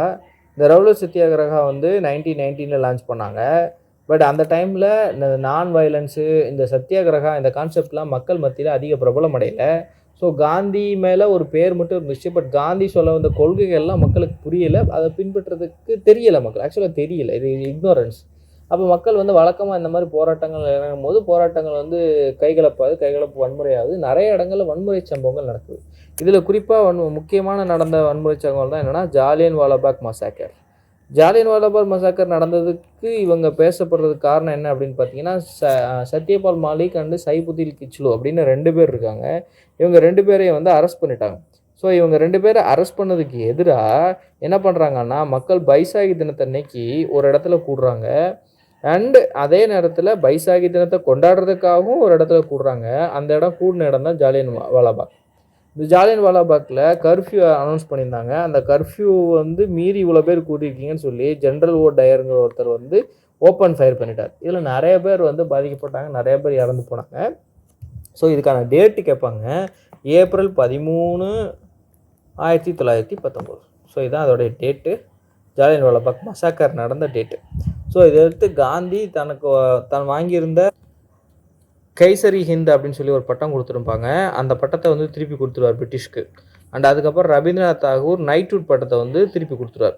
ஸோ இதெல்லாம் குடுத்தா என்ன செய்வாங்க? இதெல்லாம் குடுத்தா சரியாயிருமா? அப்படிலாம் கேட்கக்கூடாது. இதெல்லாம் வந்து ஒரு எதிர்ப்பின் வழிபாடு. இதெல்லாம் வந்து அவங்களுக்கு கௌரவம். நாங்க எங்களுக்காக நீங்க வந்து ஹெல்ப் பண்ணியிருக்கீங்க. உங்களுக்காக நாங்க பட்டம் குடுக்குறோம் அப்படின்னு சொல்லி பிரிட்டிஷ் வந்து குடுப்பாங்க. இந்த பட்டத்தெல்லாம் திருப்பி குடுத்து அவங்கள அவமானப்படுத்துறதா அவங்க வெளியிட்டாங்க. அதுபோல இதுக்கு எதிரா வந்து நெறைய போராட்டங்கள், நெறைய வன்முறை சம்பவங்கள் நடந்துச்சு. அண்ட் அதுக்கப்புறம் வந்து காந்தி வந்து உணர்ந்துட்டாரு. ரவுலட் சத்தியாகிரகா சரியான ஒரு நேரத்தில நம்ம லான்ச் பண்ணல. நம்ம தவறு பண்ணிட்டோம்னு சொல்லி, காந்தி அறிவிச்ச இந்த ரவுலட் சத்தியாகிரகாவ ஹிமாலயன் பிளண்டர் அப்படின்னு சொல்லுவார். ஹிமாலயன் பிளண்டர் அப்படிம்பார். ஸோ ஃபர்ஸ்ட்டு ரவுலட் சத்தியாகிரகம் இப்படி தான் இருக்கும். 1920ல நான் கோஆப்பரேஷனும் இருக்கும். அதையும் இப்படி தான் சொல்லுவார். ரவுலட் சத்தியாகிரகா நான் கோஆப்பரேஷனையும் பாதியிலே ஸ்டாப் பண்ணிடுவார். ஜாலியன் வாலாபாக் மசாக்கரை பற்றி வந்து இன்கரெக்ட் கேட்டிருக்காங்க. Jallian Walabagh incident took place after the Chauri Chaura incident. Chauri Chaura incident எப்போ நடக்கும்? 1920ல் நடக்கும். ஜாலியன் வாலாபாக் மசாக்கர் எப்போ நடக்கும்? 1919ல் நடக்கும். அது அவங்க அடுத்த ஸ்டேட்மெண்ட்டில் கொடுத்துருக்காங்க. This incident happen on 13th April 1919. Correct. When the public had gathered in meeting at Jallian Walabagh. Jallian Walabagh incident was the result of the Rowlatt act of March 1919. இதுவும் கரெக்ட் தான். Brigadier general Dyer opened fire on the gathered people without informing any one. இதுவும் correct தான். So 3 ஸ்டேட்மெண்ட்டுமே correct. First statement தான் தப்பு. So answer A. Which incident prompted Mahatma Gandhi to endures நான் cooperation agitation இன் February 1922? என்னங்க? சௌரி Chaura incident 1922 நடந்துச்சு. So 1920லேருந்து 1922 வரைக்கும் நான் கோஆப்ரேஷன் மூவ்மெண்ட் நடந்திருக்கும். இதில் கவர்மெண்ட்டுக்கு எந்த வகையான ஒத்துழைப்பும் வழங்கக்கூடாது. கவர்மெண்ட் ஜாபில் நம்ம இருந்தோம் அப்படின்னா அதை ரிசைன் பண்ணிடணும். ஸ்டூடெண்ட்டாக இருந்தோம் அப்படின்னா பிரிட்டிஷ் நடத்தக்கூடிய கவர்மெண்ட் ஸ்கூலு காலேஜஸ்லேருந்து வெளியில் வந்து நேஷ்னலிஸ்ட் நடத்தக்கூடிய ஸ்கூல்ஸ்லேயும் காலேஜஸ்லேயும் ஜாயின் பண்ணணும். இதில் நிறைய நேஷ்னலிஸ்ட் ஃபண்டு மூலமாக, நேஷ்னலிஸ்ட் ட்ரஸ்ட் மூலமாக நிறைய புதுசாக ஸ்கூல் கொண்டு வந்தாங்க, காலேஜஸ் கொண்டு வந்தாங்க. இந்த காலேஜஸ்க்கு முக்கியமான தலைவர்கள்லாம் வந்து பிரின்சிபலாக செயல்பட்டாங்க. அவங்களுக்கு என்னென்ன ஹெல்ப்லாம் பண்ண முடியுமோ எல்லாமே பண்ணி கொடுத்தாங்க. இதில் கல்கத்தாவில் வந்து கிரியேட் பண்ண ஒரு நேஷ்னல் காலேஜில் தான் சுபாஷ் சந்திர போஸ் வந்து என்னவாக இருந்திருப்பார்னா பிரின்சிபலாக இருந்திருப்பார். Who along with Motilal Nehru formed the Swaraj Party within the Congress to argue for return to council politics. 1922ல் சௌரி சௌரா இன்சிடெண்ட்டுக்கு அப்புறம் காந்தியை தூக்கி ஜெயிலுக்குள்ளே விட்டுறாங்க. அப்போ நம்ம நான் கோஆப்ரேஷனை கண்டினியூ பண்ணுறதா இல்லை அடுத்த கட்ட நடவடிக்கை என்ன அப்படின்னு காங்கிரஸ் மத்தியில் ஒரு கேள்வி வரும். அப்போ காங்கிரஸுக்குள்ளே 2 குரூப்பாக பிரிஞ்சுப்பாங்க. ஒன்று ப்ரோ சேஞ்சர்ஸ், அதாவது நாம் ஏன் வந்து நான் கோஆப்ரேஷன்லேயே இருக்கணும், நம்ம மாற்றத்தை கொண்டு வருவோம் அப்படிம்பாங்க. இன்னொருத்தவங்க இல்லை நாம் இப்போ தான் கொண்டு வந்துட்டுருக்கோம், இப்போ தான் நல்லா போயிட்டுருக்கு, இதெல்லாம் மாற்றக்கூடாது, நோ சேஞ்சஸ்னு ஒரு குரூப் வருவாங்க. இதில் ப்ரோ சேஞ்சர்ஸ் என்ன பண்ணுவாங்க அப்படின்னா கவுன்சிலுக்குள்ளே போவோம்னு சொல்லுவாங்க. என்னப்பா பதவி ஆசையில் இப்படி பண்ணுறீங்களே அப்படின்னு நோ சேஞ்சஸ் குற்றம் சாட்டினா, இல்லை நம்ம வெளியில் இருந்துக்கிட்டே அரசாங்கத்தை எப்படி முடக்கிறது, நம்ம கவுன்சிலுக்குள்ளே போய் அவங்களோட செயல்பாட்டை அங்கேயே போய் முடக்கும் அப்படின்னு சொல்லி இவங்க கவுன்சில் என்ட்ரியை வலியுறுத்தினாங்க. கவுன்சில் என்ட்ரினா என்ன? சட்டமன்ற தேர்தலில் நின்று நம்ம சட்டமன்றத்துக்குள்ளே போவோம்னு சொல்லி. இப்போ இது காங்கிரஸ்குள்ளேயே மறுபடியும் ஒரு பிளவு ஏற்படுற மாதிரி வந்துச்சு. அண்ட் அது வந்து எங்கே வரும் அப்படின்னா கயா காங்கிரஸ் செஷன்லேயும் கொஞ்சம் வெளிப்படும். கயா காங்கிரஸ் செஷனில் என்ன நடக்கும் அப்படின்னா மோதிலால் நேரு வந்து செக்ரட்டரியாக இருப்பார். அண்டு சிஆர் தாஸ் தான் வந்து தலைவராக இருப்பார் காங்கிரஸுக்கு. ஸோ இவர் என்ன பண்ணுவார் அப்படின்னா ப்ரோ சேஞ்சஸ் வலியுறுத்துகிற மாதிரி கவுன்சில் என்ட்ரி ஆதரவாக ஒரு ரெசல்யூஷன் கொண்டு வருவார். அந்த ரெசல்யூஷனை வீழ்த்திடுவாங்க. ஸோ அவமானத்தினால அவர் என்ன பண்ணிவிடுவார் அப்படின்னா அந்த எனக்கு இது காங்கிரஸ் தலைவர் பதவியே வேணாண்டான்னு வெளியில் வந்துட்டு சிஆர் தாஸும் மோதிலால் நேருவும் சேர்ந்துக்கிட்டு உருவாக்குற கட்சி தான் என்னென்னா ஸ்வராஜ்ய பார்ட்டி. இந்த மாதிரி கட்சி கிரியேட் பண்ணுறதுனால மறுபடியும் காங்கிரஸ் உடஞ்சிருமோன்னு ஜெயிலில் இருக்கிற காந்திக்கு ஒரு பயம் வந்துடும். இவங்க 2 பேரையும் கூப்பிட்டு, சரி நீ கவுன்சிலுக்குள்ளே போறியா போ, நீ போகலையா போகாத, எதுக்கு சண்டை ஓடிட்டுருக்கீங்க அப்படின்னு ஸ்வராஜ்ய பார்ட்டியை காங்கிரஸ்குள்ளே ஒரு கட்சியாக கொண்டு வந்துடுவார். 1923ல் கிரியேட் பண்ணக்கூடிய காங்கிரஸ் பார்ட்டி ஸ்வராஜ்ய பார்ட்டி 1923 அண்ட் 26 எலெக்ஷன்ஸில் ரொம்ப முக்கியமான பங்காற்றியிருப்பாங்க. அண்ட் ஸ்வராஜ்ய பார்ட்டி வந்து வலுவிழந்ததுக்கு முக்கியமான காரணம் டக்குன்னு கொஞ்ச நாள்லேயே வந்து சிஆர் தாஸ் வந்து இறந்து போயிட்டார். சித்தரஞ்சன் தாஸ். சிஆர் தாஸ் இறந்து போனது சிஆர் தாஸ் தான் வந்து என்ன சொல்லுவாங்கன்னா வங்கச்சிங்கம்னு சொல்லுவாங்க. சரியா? லயன் ஆஃப் பெங்கால் அப்படின்னு சொல்லுவாங்க. அண்ட் சிஆர் தாஸ் தான் யார் அப்படின்னு பார்த்தீங்கன்னா நம்மளுடைய சுபாஷ் சந்திர போஸனுடைய பொலிட்டிக்கல் குரு, சரியா, அரசியல் குரு. அவர் இறந்து போயிடாரு. அதனால இந்த இதுவும் வலுவிழந்து போயிடும். Name the major revolt inspired Mahatma Gandhi against the forced cultivation of indigo. Right, அது என்ன அப்படின்னு பார்த்தீங்கன்னா சம்பரான் சத்தியாகிரகா. காந்தி வந்த பின்னாடி முதல்ல நடக்கிற ஈவெண்ட்டு என்னென்ன அப்படின்னு பார்ப்போம். ஆக்சுவலாக ஒரு 3 இருக்குது. சம்பரான்,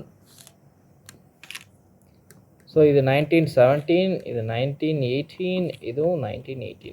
ஆர்டர் ஞாபகம் வச்சுக்கோங்க. சாக் அப்படின்னு சொல்லி ஞாபகம் வச்சுக்கோங்க. சிஹெச் சம்பரான், அப்புறம் வந்து கேடா, அப்புறம் அகமதாபாத். சரியா? சாக்குன்னு சொன்னால் கன்ஃபியூஸ் ஆகும். சிஹெச்கேஏ. சரியா? ஞாபகம் வச்சுக்கோங்க. அப்புறம் இதில் என்ன பண்ணிப்பார் அப்படின்னு பார்த்தீங்கன்னா, இதுதான் காந்தியோட ஃபஸ்ட்டு சிவில் டிசபிடியன்ஸ் மூவ்மெண்ட், சிடிஎம். ரைட்டா? அண்ட் இதுதான் ஃபஸ்ட்டு காந்தியோட நான் கோஆப்ரேஷன் மூவ்மெண்ட். அண்டு கேடா தான் காந்தியோட ஃபஸ்ட்டு ஹங்கர் ஸ்ட்ரைக். இதை கேள்வி கேட்பாங்க. ஆர்டரை கேள்வி கேட்பாங்க. எதுக்கு என்னென்ன பண்ணாங்கன்னு சொல்லி கேள்வி கேட்பாங்க. அண்ட் இண்டிகோ கல்டிவேட்டர்ஸ்க்கு ஆதரவாக காந்தி வந்து நடத்தின சத்தியாகிரகா தான் சம்பரான் சத்தியாகிரகா. இதில் காந்தியை இந்த மாதிரி ஒரு நிலைமை இருக்குது, இங்கே வந்து பேசுங்கன்னு சொன்னது யார் அப்படின்னு பார்த்தீங்கன்னா ராஜீவ்குமார் சுக்லா. ஸோ காந்தி போகிற இடம் பூரா போய் கூப்பிட்டுட்டே இருப்பார். வாங்க வாங்க வாங்கன்னு சொல்லி கூப்பிட்டுட்டே இருப்பார். அவர் தான் யார் அப்படின்னா ராஜீவ்குமார் சுக்லா. ஸோ இவர் அழைப்பின் பேரில் காந்தி போகிறாரு. அங்கே சூழ்நிலை மோசமாக இருக்குன்னு தெரிஞ்சுக்கிறாரு. அதில் அவர் இறங்குறது தான் சம்பரான் சத்தியாகிரகா. அண்ட் அதுக்கப்புறம் கேடா சத்தியாகிரகா ஒன்று நடக்கும். அண்ட் அகமதாபாத் மில் ஸ்ட்ரைக் ஒன்று நடக்கும். Mahatma Gandhi started the famous salt march from Sabarmati to Dandi. In which district of Gujarat is Dandi? என்னங்க, நவ்ஸ்ரீ அப்படிங்கிற டிஸ்ட்ரிக்ட். ஸோ எப்படிலாம் கேட்குறாங்க பாருங்கள். ஒரு ஆர்ஆர்பி என்டிபிசி எக்ஸாம்ஸில் இப்படி கேட்குறாங்க. ஸோ இது எப்படி, அது தெரிஞ்சவங்க போட்டுருவாங்க, தெரியாதவங்களுக்கு இது கஷ்டமான. அடுத்து ஒரு முக்கியமான topic. Who among the following is not a member of Simon Commission? So நம்ம கொஞ்சம் ஹிஸ்ட்ரி படித்தோன்னா அந்த கிளெமெண்ட் அட்லி பேர் நமக்கு அப்படியே உறுத்திக்கிட்டே இருக்கும். கிளெமெண்ட் அட்லி பிரைம் மினிஸ்டர் ஆச்சே, இவர் வரமாட்டாரேன்னு. ஆக்சுவலாக ஆப்பே அங்கே தான். ஆன்சர் வந்து James A Scott. Clement Attlee Simon கமிஷனோட குழுவில் இடம்பெற்றிருந்தார். சைமன் கமிஷனில் மொத்தம் 7 பேர் இருந்தாங்க. அதில் கிளெமெண்ட் அட்லியும் ஒரு நபர். ஜான் சைமர் தான் அவர் தலைமை தாங்கியிருந்தார். ஸோ இவங்களுடைய வேலை என்ன அப்படின்னு பார்த்தீங்கன்னா, கவர்மெண்ட் ஆஃப் இந்தியா ஆக்ட் 1919 கருத்தின் அடிப்படையில் நம்ம அடுத்த 10 வருஷத்தில் ஒரு ஸ்டாச்சுட்டரி கமிஷன் அமைச்சு இந்த ஆக்ட் எப்படி செயல்படுதுன்னு ஒரு ரிவ்யூ போடுங்கன்னு சொன்னாங்க. சரியா? இப்போ இந்த ஆக்டை ரிவ்யூ பண்ணுறதுக்கு 10 வருஷம் வரைக்கும் நான் வெயிட் பண்ணணும். 1927 கொண்டு வந்தது தான் என்னென்னா இந்த சைமன் கமிஷன். இந்த சைமன் கமிஷனில் 7 பேர் இருப்பாங்கன்னு நான் சொன்னேன் இல்லையா? இவங்களுடைய வேலை என்ன அப்படின்னா, இந்தியாவோடைய அடுத்த லெஜிஸ்லேஷனை முடிவு பண்ண போகிறது. அப்போ இந்தியாவை கவர்ன் பண்ண போகிற ஒரு லாவை கிரியேட் பண்ணுறதுக்கு ஒரு குரூப்பு, அதில் ஒரு இந்தியன் கூட இல்லையே அப்படிங்கிறது தான் இந்தியன்ஸுக்கு கடுப்பு.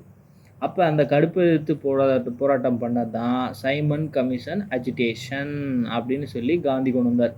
இந்த சைமன் கமிஷன் அஜிடேஷனில் யங்ஸ்டர்ஸ் வந்து ரொம்ப சிறப்பாக வழிநடத்தினது யார் அப்படின்னா ஜவஹர்லால் நேருவும் சுபாஷ் சந்திர போஸும். ஸோ ஜவஹர்லால் நேருக்கு இதுக்கு பாராட்டு தெரிவிச்சே, இதுக்கு வந்து கிரெடிட்டாக தான் 1929 லாகூர் காங்கிரஸனோட தலைவராகவே ஆகிறார். ஆக்சுவலாக அந்த அந்த அந்த குறிப்புகளின் அடிப்படையில், அதாவது நம்ம படித்த புக்ஸின் அடிப்படையில் என்ன சொல்கிறாங்கன்னா, ஜவஹர்லால் நேரு காங்கிரஸோட தலைவர் ஆகிறதுல நிறைய பேருக்கு உடன்பாடே இல்லை. அது வந்து காந்தி சொன்னாருங்கிறதுக்காக மட்டுமே அவர் வந்து 1929 லாகூர் காங்கிரஸ் செஷனில் தலைவர் ஆக்கப்பட்டார் அப்படின்ற மாதிரியும் சொன்னாங்க. சரியா? இதுக்கு அடுத்த வருஷமே 1928 நடக்கிறது தான் நேரு ரிப்போர்ட். இதுக்கும் ஜவஹர்லால் நேருக்கும் சம்மந்தம் இல்லை. ஜவஹர்லால் நேருக்கு அப்பா இருப்பார், அவர் தான் மோத்திலால் நேரு. மோத்திலால் நேரு கொண்டு வந்த ரிப்போர்ட் தான் மோத்திலால் நேரு ரிப்போர்ட். இவர் ஏன் சம்மந்தமே இல்லாமல் ரிப்போர்ட் கொண்டு வர்றாருன்னா, it is not a report, it is a constitution. அதுக்குள்ளே நம்ம ஒரு கான்ஸ்டியூஷன் கிரியேட் பண்ணிட்டோமா? இல்லை, இது வந்து ஒரு model constitution. Model constitution create பண்ண வேண்டிய அவசியம் என்ன? அங்கே இருந்த நம்ம செக்ரட்டரி ஆஃப் ஸ்டேட் இருப்பார்ல, அதாவது இந்தியாவுக்காக வெளியுறவு செயலர்னு ஒருத்தர் இருப்பார். அவர் என்ன கான்ஸ்டியூஷன் குதிக்கிறீங்க எதுக்கு எடுத்தாலும், உங்களால் ஒரு கான்ஸ்டியூஷன் கிரியேட் பண்ண முடியுமா அப்படின்னு இந்தியன்ஸ் அவமானப்படுத்தியிருப்பார். ஸோ அதுக்கு பதிலடி கொடுக்குற விதமாக நாம் ஒரு மாடல் கான்ஸ்டியூஷன் கிரியேட் பண்ண முடிவெடுக்கிறாங்க. அந்த பொறுப்பு மோதிலால் நேரு கொடுக்குறாங்க. அவர் கொண்டு வந்த ரிப்போர்ட் தான் மோத்திலால் நேரு ரிப்போர்ட். இதை ஷார்ட்டாக நேரு ரிப்போர்ட்னு சொல்லுவாங்க. எந்த வருஷம் வந்துச்சுன்னா 1928 வந்துச்சு. When was the first round table conference started? எப்போ ஸ்டார்ட் ஆகும்? நவம்பர் 1930. ஆக்சுவலாக 1930 1931 வரைக்கும் நடக்கும். செகண்ட் ரவுண்ட் டேபிள் கான்ஃபரன்ஸ் 1931 நடக்கும். தேர்ட் ரவுண்ட் டேபிள் கான்ஃபரன்ஸ் 1932 நடக்கும். ஆக்சுவலாக 31க்கு அப்புறம் வந்து இதுதான் 3 ரவுண்ட் டேபிள் கான்ஃபரன்ஸு. இந்த ரவுண்ட் டேபிள் கான்ஃபரன்ஸ் நடக்கிறதுக்கான முக்கியமான காரணம் என்னென்னா சைமன் கமிஷன் அஜிடேஷன். இதில் நம்ம என்ன கேட்டோம்? நமக்கு கான்ஸ்டியூஷன் வேணும், கான்ஸ்டியூஷன் எழுதுகிற அதிகாரம் வேணும்னு கேட்டோம் இல்லையா? அப்போ ராம்சே மெக்டொனால்டு அப்படிங்கிற ஒருத்தர் தான் புதுசாக பிரிட்டிஷ்க்கு பிரைம் மினிஸ்டர் ஆகுது. இவர் என்ன பண்ணார்னா, என்னப்பா எப்போ பார்த்தாலும் சண்டை போட்டே இருக்கீங்க, வாங்கப்பா நம்ம எல்லாம் ஒன்றா சேர்ந்து பேசுவோம் அப்படின்னு அவர் கூப்பிட்டது தான் இந்த ரவுண்ட் டேபிள் கான்ஃபரன்ஸ். ஸோ 3 முறை நடக்கும். முதல் தடவை வந்து எல்லோரும் கலந்துப்பாங்க, பேசுவாங்க. ஆனால் காங்கிரஸ் கலந்துக்க மாட்டாங்க. ஸோ ஸோ பிரிட்டிஷை பொறுத்த வரைக்கும் காங்கிரஸ் தான் இந்தியாவோட ரெப்ரசன்டேட்டிவ்னு ஃபீல் பண்ணாங்க. ஸோ இந்தியா முழுக்க நிறைய ரெப்ரசன்டேட்டிவ்ஸ் ஃப்ரம் காங்கிரஸ் இருக்கிறாங்க. அவங்க கலந்துக்கலையே அப்படின்னு அவங்களுக்கு ஒரு வருத்தம். ஏப்பா நீ வரமாட்டியான்னு கேட்டதுக்கு எனக்கு கோரிக்கை இருக்குது, அந்த கோரிக்கையை நீ நிறுத்தணும் அப்படின்னாங்க. அப்படியா, சரி நான் கோரிக்கையை நிறைவேற்றுறேன், நீ என்ன பண்ண, இந்த சால்ட்டு மார்ச்சுன்னு ஊர் ஊரம் போய் உப்பை கச்சரியே அதை முதல்ல ஸ்டாப் பண்ணுனாங்க. ஸோ இப்போ இவங்க 2 பேரும் ஒரு உடன்படிக்கைக்கு வந்தது தான் காந்தி இர்வின் பேக்ட். சரியா? இந்த பேக்ட்டுக்கு இன்னொரு பேர் இருக்குது, அது டெல்லி பேக்ட்னும்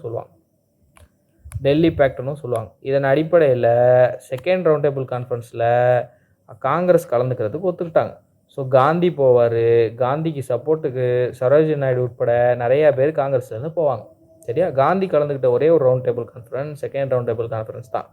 பட் அங்கேயும் இவங்க கேஸ்ட்டுக்கு என்ன பண்ணிடுவாங்க அப்படின்னா, நான் தனி தொகுதி தரேன் அப்படின்னு சொல்லி பேச ஆரம்பிச்சிருவாங்க. இது பெரிய பிரச்சனையை கிளப்பிடும். காந்தி கோச்சிக்கிட்டு வெளியில் வந்துட்டு மறுபடியும் சால்ட் மார்ச்சை ஸ்டார்ட் பண்ணி விட்ருவார், சிவில் டிசபிடன்ஸ் மூவ்மெண்ட்டை ஸ்டார்ட் பண்ணி விட்ருவார். உடனே காந்தியை பிடிச்சி ஜெயிலுக்குள்ளே போட்டுருவாங்க. இப்போ ஜெயிலுக்குள்ளே போட்டோன்னே அம்பேத்கர் வரார். நான் ரொம்ப நாளாக போராடி பேசி கஷ்டப்பட்டு நான் வாங்குவேனா, நீங்கள் போய் கோச்சிக்கிட்டு வந்துட்டீங்கன்னா அப்போ நாங்கள் என்ன தான் செய்கிறது அப்படின்னு சொல்லிட்டு காந்திகிட்ட போய் பேசுவார். என்னப்பா நீ போராடுற, உனக்கு என்னப்பா பிரச்சனை அப்படின்னு கேட்டதுக்கு அம்பேத்கர் சொல்கிறாரு, இந்த மாதிரி ஒடுக்கப்பட்டவங்களுக்காக நாங்கள் போராடிக்கிட்டு இருக்கோம் அப்படிங்கிற விஷயத்த காந்திக்கு புரிய வைக்கிறார். யாருமே சீட்டு கொடுக்க மாட்டாங்க, அப்போ எங்களுக்கு அரசியல் பிரதிநிதித்துவம் வேண்டாமா அப்படின்னு கேட்குற கேள்விக்கு காந்தி சொல்கிற பதில் தான் பூனா பேக்ட். சரியா? காந்திக்கும் அம்பேத்கருக்கும் உடன்படிக்கை வருது, நீங்கள் கம்யூனல் எலக்ட்ரேட்டை கைவிடுங்க, காங்கிரஸ் சார்பாக அவங்களுக்கு 148 சீட்டு கொடுப்பாங்க அப்படின்னு சொல்கிறோம். சரியா? இதுதான் வந்து பூனா பேக்ட். இது எங்கே சைன் ஆச்சுன்னு கேட்பாங்க. எரவாடா ஜெயிலில் தான் சைன் ஆகும். எரவாடா ஜெயிலில் தான் காந்தி தூக்கி போட்டிருப்பாங்க. அந்த ஜெயிலில் தான் அம்பேத்கர் வந்து அவரை பார்க்க போயிருப்பார். ஸோ இதுதான் அதோடைய மொத்த கதை. சரியா? அப்புறம் 3வது ரவுண்ட் டேபிள் கான்ஃபரன்ஸ் நடக்கும். அதில் வந்து காங்கிரஸ் கலந்துட்டு இருக்க மாட்டாங்க. பட் ஆனாலும் ரவுண்ட் டேபிள் கான்ஃபரன்ஸ் வெற்றிகரமாக முடியும். 1934 ஒயிட் டிராஃப்ட் ரிலீஸ் ஆகும். அதாவது இந்த 3 கான்ஃபரன்ஸு ப்ளஸ் சைமன் கமிஷனோட ரிப்போர்ட்டு எல்லாத்தையும் சேர்த்து ஒரு ஒயிட் டிராஃப்ட் ரிலீஸ் ஆகும். 1935 கவர்மெண்ட் ஆஃப் இந்தியா ஆக்டே ரிலீஸ் ஆகும். சரியா? அந்த ஆக்ட் போடுறது தான் இவ்வளோ அக்க போகிறோம். Who proclaimed the formation of provisional government of the Azad Hind on October 21, 1943? இது வந்து ரொம்ப முக்கியமான ஒரு விஷயம். ஸோ சுபாஷ் சந்திரபோஸ் வெளியில் போன பின்னாடி அவர் செஞ்ச சில விஷயங்களில் இது ஒரு முக்கியமான விஷயம். சிங்கப்பூரில் போய் அவர் ஐஎன்ஏக்கு தலைமை தாங்குவார் அப்படின்னு சொல்கிறோம் இல்லையா, அந்த சிங்கப்பூர் போன பின்னாடி அவர் ஃபார்ம் பண்ணுறது தான் இந்த ப்ரொவின்ஷியல் கவர்மெண்ட், ஆசாத் ஹிந்த் ஃபௌஜ் அப்படின்னு சொல்லி கிரியேட் பண்ணுறாரு. இதுக்கு ஆன்சர் வந்து சுபாஷ் சந்திரபோஸ். இதில் இன்னொரு கேள்வி கேட்பாங்க, எங்கே ஃபவுண்ட் பண்ணாங்கன்னு கேட்பாங்க, சிங்கப்பூர். இன்னொரு கேள்வி கேட்பாங்க, டேட்டு. அந்த டேட் இதிலே கொடுத்தாங்க, October 21, 1943. Who was the lawyer during the famous 3 INA soldiers trial? Indian national army வந்து பிரிட்டிஷை படையெடுத்து வந்து நம்ம திரிபுராக்குள்ளே, மியான்மர் வழியாக திரிபுராக்குள்ளே வரும்போது அவங்களால போரில் வந்து சரியாக கன்சிடர் பண்ண முடியாது, அவங்க தோற்று போயிடுவாங்க, மாட்டிக்கிடுவாங்க. இவங்களை அரெஸ்ட் பண்ணி அவங்கள வந்து ஒரு ட்ரையல் நடத்துவாங்க, அதுதான் ஐஎன்ஏ ட்ரையல்ஸ்னு சொல்லுவாங்க. இந்த ஐஎன்ஏ ட்ரையல்ஸுக்கு வந்து இந்தியா சார்பாக அவங்க ஐஎன்ஏ சோல்ஜர்ஸ்க்கு ஆதரவாக நிறைய பேர் வாதாடிப்பாங்க. அவங்க யாருன்னு கேட்குறாங்க. ஆக்சுவலாக அதில் 2-3 பேர் வருவாங்க. புலாபாய் தேசாயும் வருவார், ஆசஃப் அலியும் வருவார், அண்ட் அதுக்கப்புறம் ஜவஹர்லால் நேரு வருவார். ஸோ அவரும் ஒரு வக்கீல் தானே, அவர் பாரிஸ்டர் பட்டம் பெற்றவர் இல்லையா, அவரும் வருவார். அப்புறம் தேஜ் பகதூர் சப்ரு அவரும் வருவார். ஸோ இதில் வந்து குளறுபடி இருக்குது இந்த கேள்வியிலே. ஸோ அதனால் ஏஆர்பி 2 பேருமே வருவாங்க. ஆசஃப் அலி, புலாபாய் தேசாய், ஜவஹர்லால் நேரு, தேஜ் பகதூர் சப்ரு எல்லாருமே வருவாங்க. சுபாஷ் சந்திர போஸ் இல்லை, அவர் காணாமல் போயிட்டார். ராஜாஜி இல்லை, அவர் ஆர்டர் ஆக மாட்டார். இவங்க 4 பேர். ஒரு அழகான ஒரு கதை வருது. Which prime minister sent Cripps mission to India in 1942? யாருங்க? Winston Churchill. 1942 என்ன நடக்குதுன்னு யோசிச்சு பாருங்கள். வேர்ல்டு ஹிஸ்ட்ரியில் என்ன நடக்குது? Second world war. Germany on the rise, தோக்குற நிலமையில் இருக்கிறாங்க பிரிட்டிஷ். எல்லா கண்ட்ரிஸும் அமுக்குறாங்க. போய் பிரிட்டிஷ் வந்து இந்தியாட்ட கொஞ்சம் இப்போ சப்போர்ட் வாங்கிட்டான்னு அனுப்புகிறாங்க. இவன்ட்டெல்லாம் கேட்க வேண்டியதாக இருக்கே அப்படின்னு சொல்லி வின்ஸ்டன் சர்ச்சில் என்ன பண்ணுறாருன்னா கிரிப்ஸ் அனுப்பிவிடுறார். சர் ஸ்டாஃபோர்டு கிரிப்ஸ் அப்படிங்கிறவர்.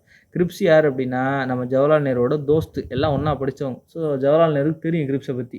பெரிய டெமோக்ரட்டு, இவர் நமக்கு நல்லது பண்ணுவார், இந்தியாவுக்கு தேவையானதை பண்ணி கொடுப்பாரு, அப்படி இப்படிம்பார் நினச்சிட்டு இருந்திருக்கும் போது கிரிப்ஸ் மிஷின் வருவாங்க 1942.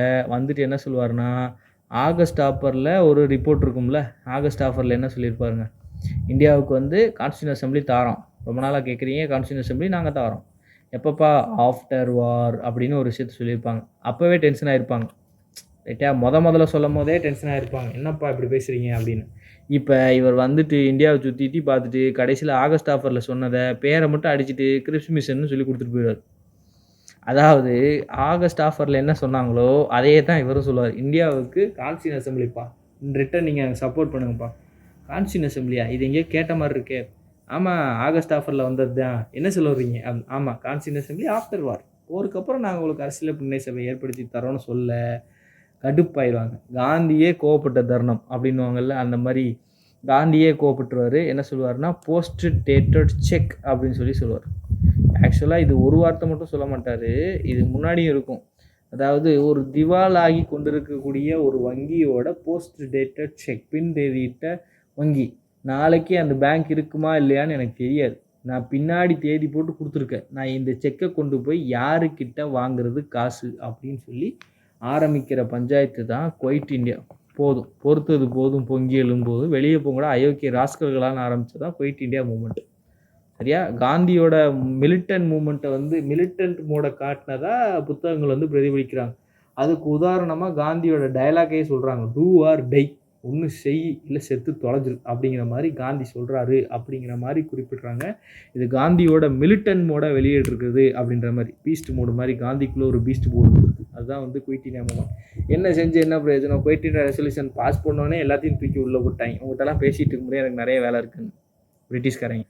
ஓகே, ராம்சே மெக்டொனால்ட்னு ஒருத்தர் பற்றி பேசணும் இல்லையா? இவர் கொண்டு வந்தது தான் கம்யூனல் அவார்டு. சரியா? கம்யூனல் அவார்டு 1932 கொண்டு வந்திருப்பார். அலைஸ் இதை வந்து ஆகஸ்ட் அவார்டுன்னு சொல்லுவாங்க. சரியா? ரைட். கமெண்ட் அட்லி தான் என்ன சொல்லியிருப்பாருன்னா, ஒரு strong advocator for India self governance. So இவர் தான் இந்தியாவுக்கு விடுதலை கொடுத்தவர். ஜூலை 1948 இந்தியா கண்டிப்பாக வந்து விடுதலை பெற்றிருக்கும் அப்படின்னு அறிவித்தார். அதுக்கேற்றபடி கேபினெட் மிஷன் பிளானே அனுப்பிவிட்டார். இந்த கேபினெட் மிஷன் பிளான்னா இந்தியாவுக்காக கான்ஸ்டியூண்ட் அசம்பிளியை வந்து கிரியேட் பண்ணாங்க. அதுக்கான பிளானை டிவைஸ் பண்ணாங்க இவங்க தான். The first medical college in India was establish during the period of டஸ். முதல்ல எந்த வருஷம்னு பார்ப்போம். 1835. 1833 தான் இந்தியாவுடைய governor general of Bengal to governor general of India அப்படிங்கிற போஸ்ட்டு மாறி இருக்கும். சரியா? அந்த வகையில் கவர்னர் ஜெனரல் ஆஃப் இந்தியாவாக இருந்தது William Bentinck. So answer William Bentinck. Who is known as the Martin Luther of India? யார் அப்படின்னு பார்த்தீங்கன்னா தயானந்த சரஸ்வதி.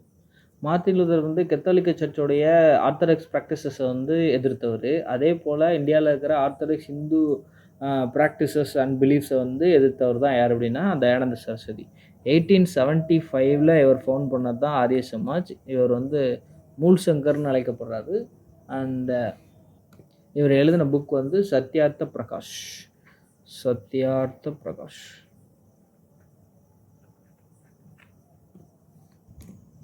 ஸோ இதுக்கு ஆன்சர் கீ வந்து அக்கார்டிங் டு பிஒய்க்யூ கீ எப்படி சர்தார் வல்லபாய் பட்டேல்லாம் கொடுத்துருக்காங்க. ஆக்சுவலாக 2 பேருமே வரலாம். கார்ன்வாலிஸும் வரலாம், சர்தார் வல்லபாய் பட்டேலும் வரலாம். இந்தியன் சிவில் சர்வீசஸ்னு தெளிவாக ஐசிஎஸ்ன்னு சொல்லி கொடுத்துட்டாங்க. அந்த ஒரு விஷயத்துக்காக சர்தார் வல்லபாய் பட்டேலை சொல்லலாம். ஆனால் சிவில் சர்வீஸ் அட்மினிஸ்ட்ரேஷனை ரிஃபார்ம் பண்ணது கார்ன்வாலிஸ். நிறையா ரிஃபார்ம் கொண்டு வந்தது. Police administration, civil service administration நிறையா பண்ணது கார்ன்வாலிஸ். அதனால் அவரையும் அப்படி சொல்லுவாங்க. ஆன்சர் என்னன்னா சர்தார் வல்லபாய் பட்டேல் தான். Last question, which was the first fort built by the Britishers? So British முதல்ல கட்டின ஃபோர்ட் வந்து என்னென்னு பார்த்தீங்கன்னா 1640 கட்டின ஃபோர்ட் செயின்ட் ஜார்ஜ் மெட்ராஸில் தான். ஓகே மக்களே, இதோட வந்து ஜென்ரல் அவேர்னஸ் போர்ஷன் வந்து முடியுது. உங்களை சந்தித்ததில் மிக்க மகிழ்ச்சி. இந்த வாய்ப்பளித்த தமிழ் ஆஸ்பிரண்ட்ஸ் கிளப்புக்கும் நன்றி. உங்களுக்கு ஏதாவது கருத்துக்கள் இருந்துச்சுன்னா கமெண்ட்டில் சொல்லுங்கள். ஃபீட்பேக் என்னன்னாலும் சொல்லுங்கள், நம்ம மாற்றிக்கலாம். உங்களுக்கு வேணுங்கிறத பண்ணுங்கள். தேங்க்யூ.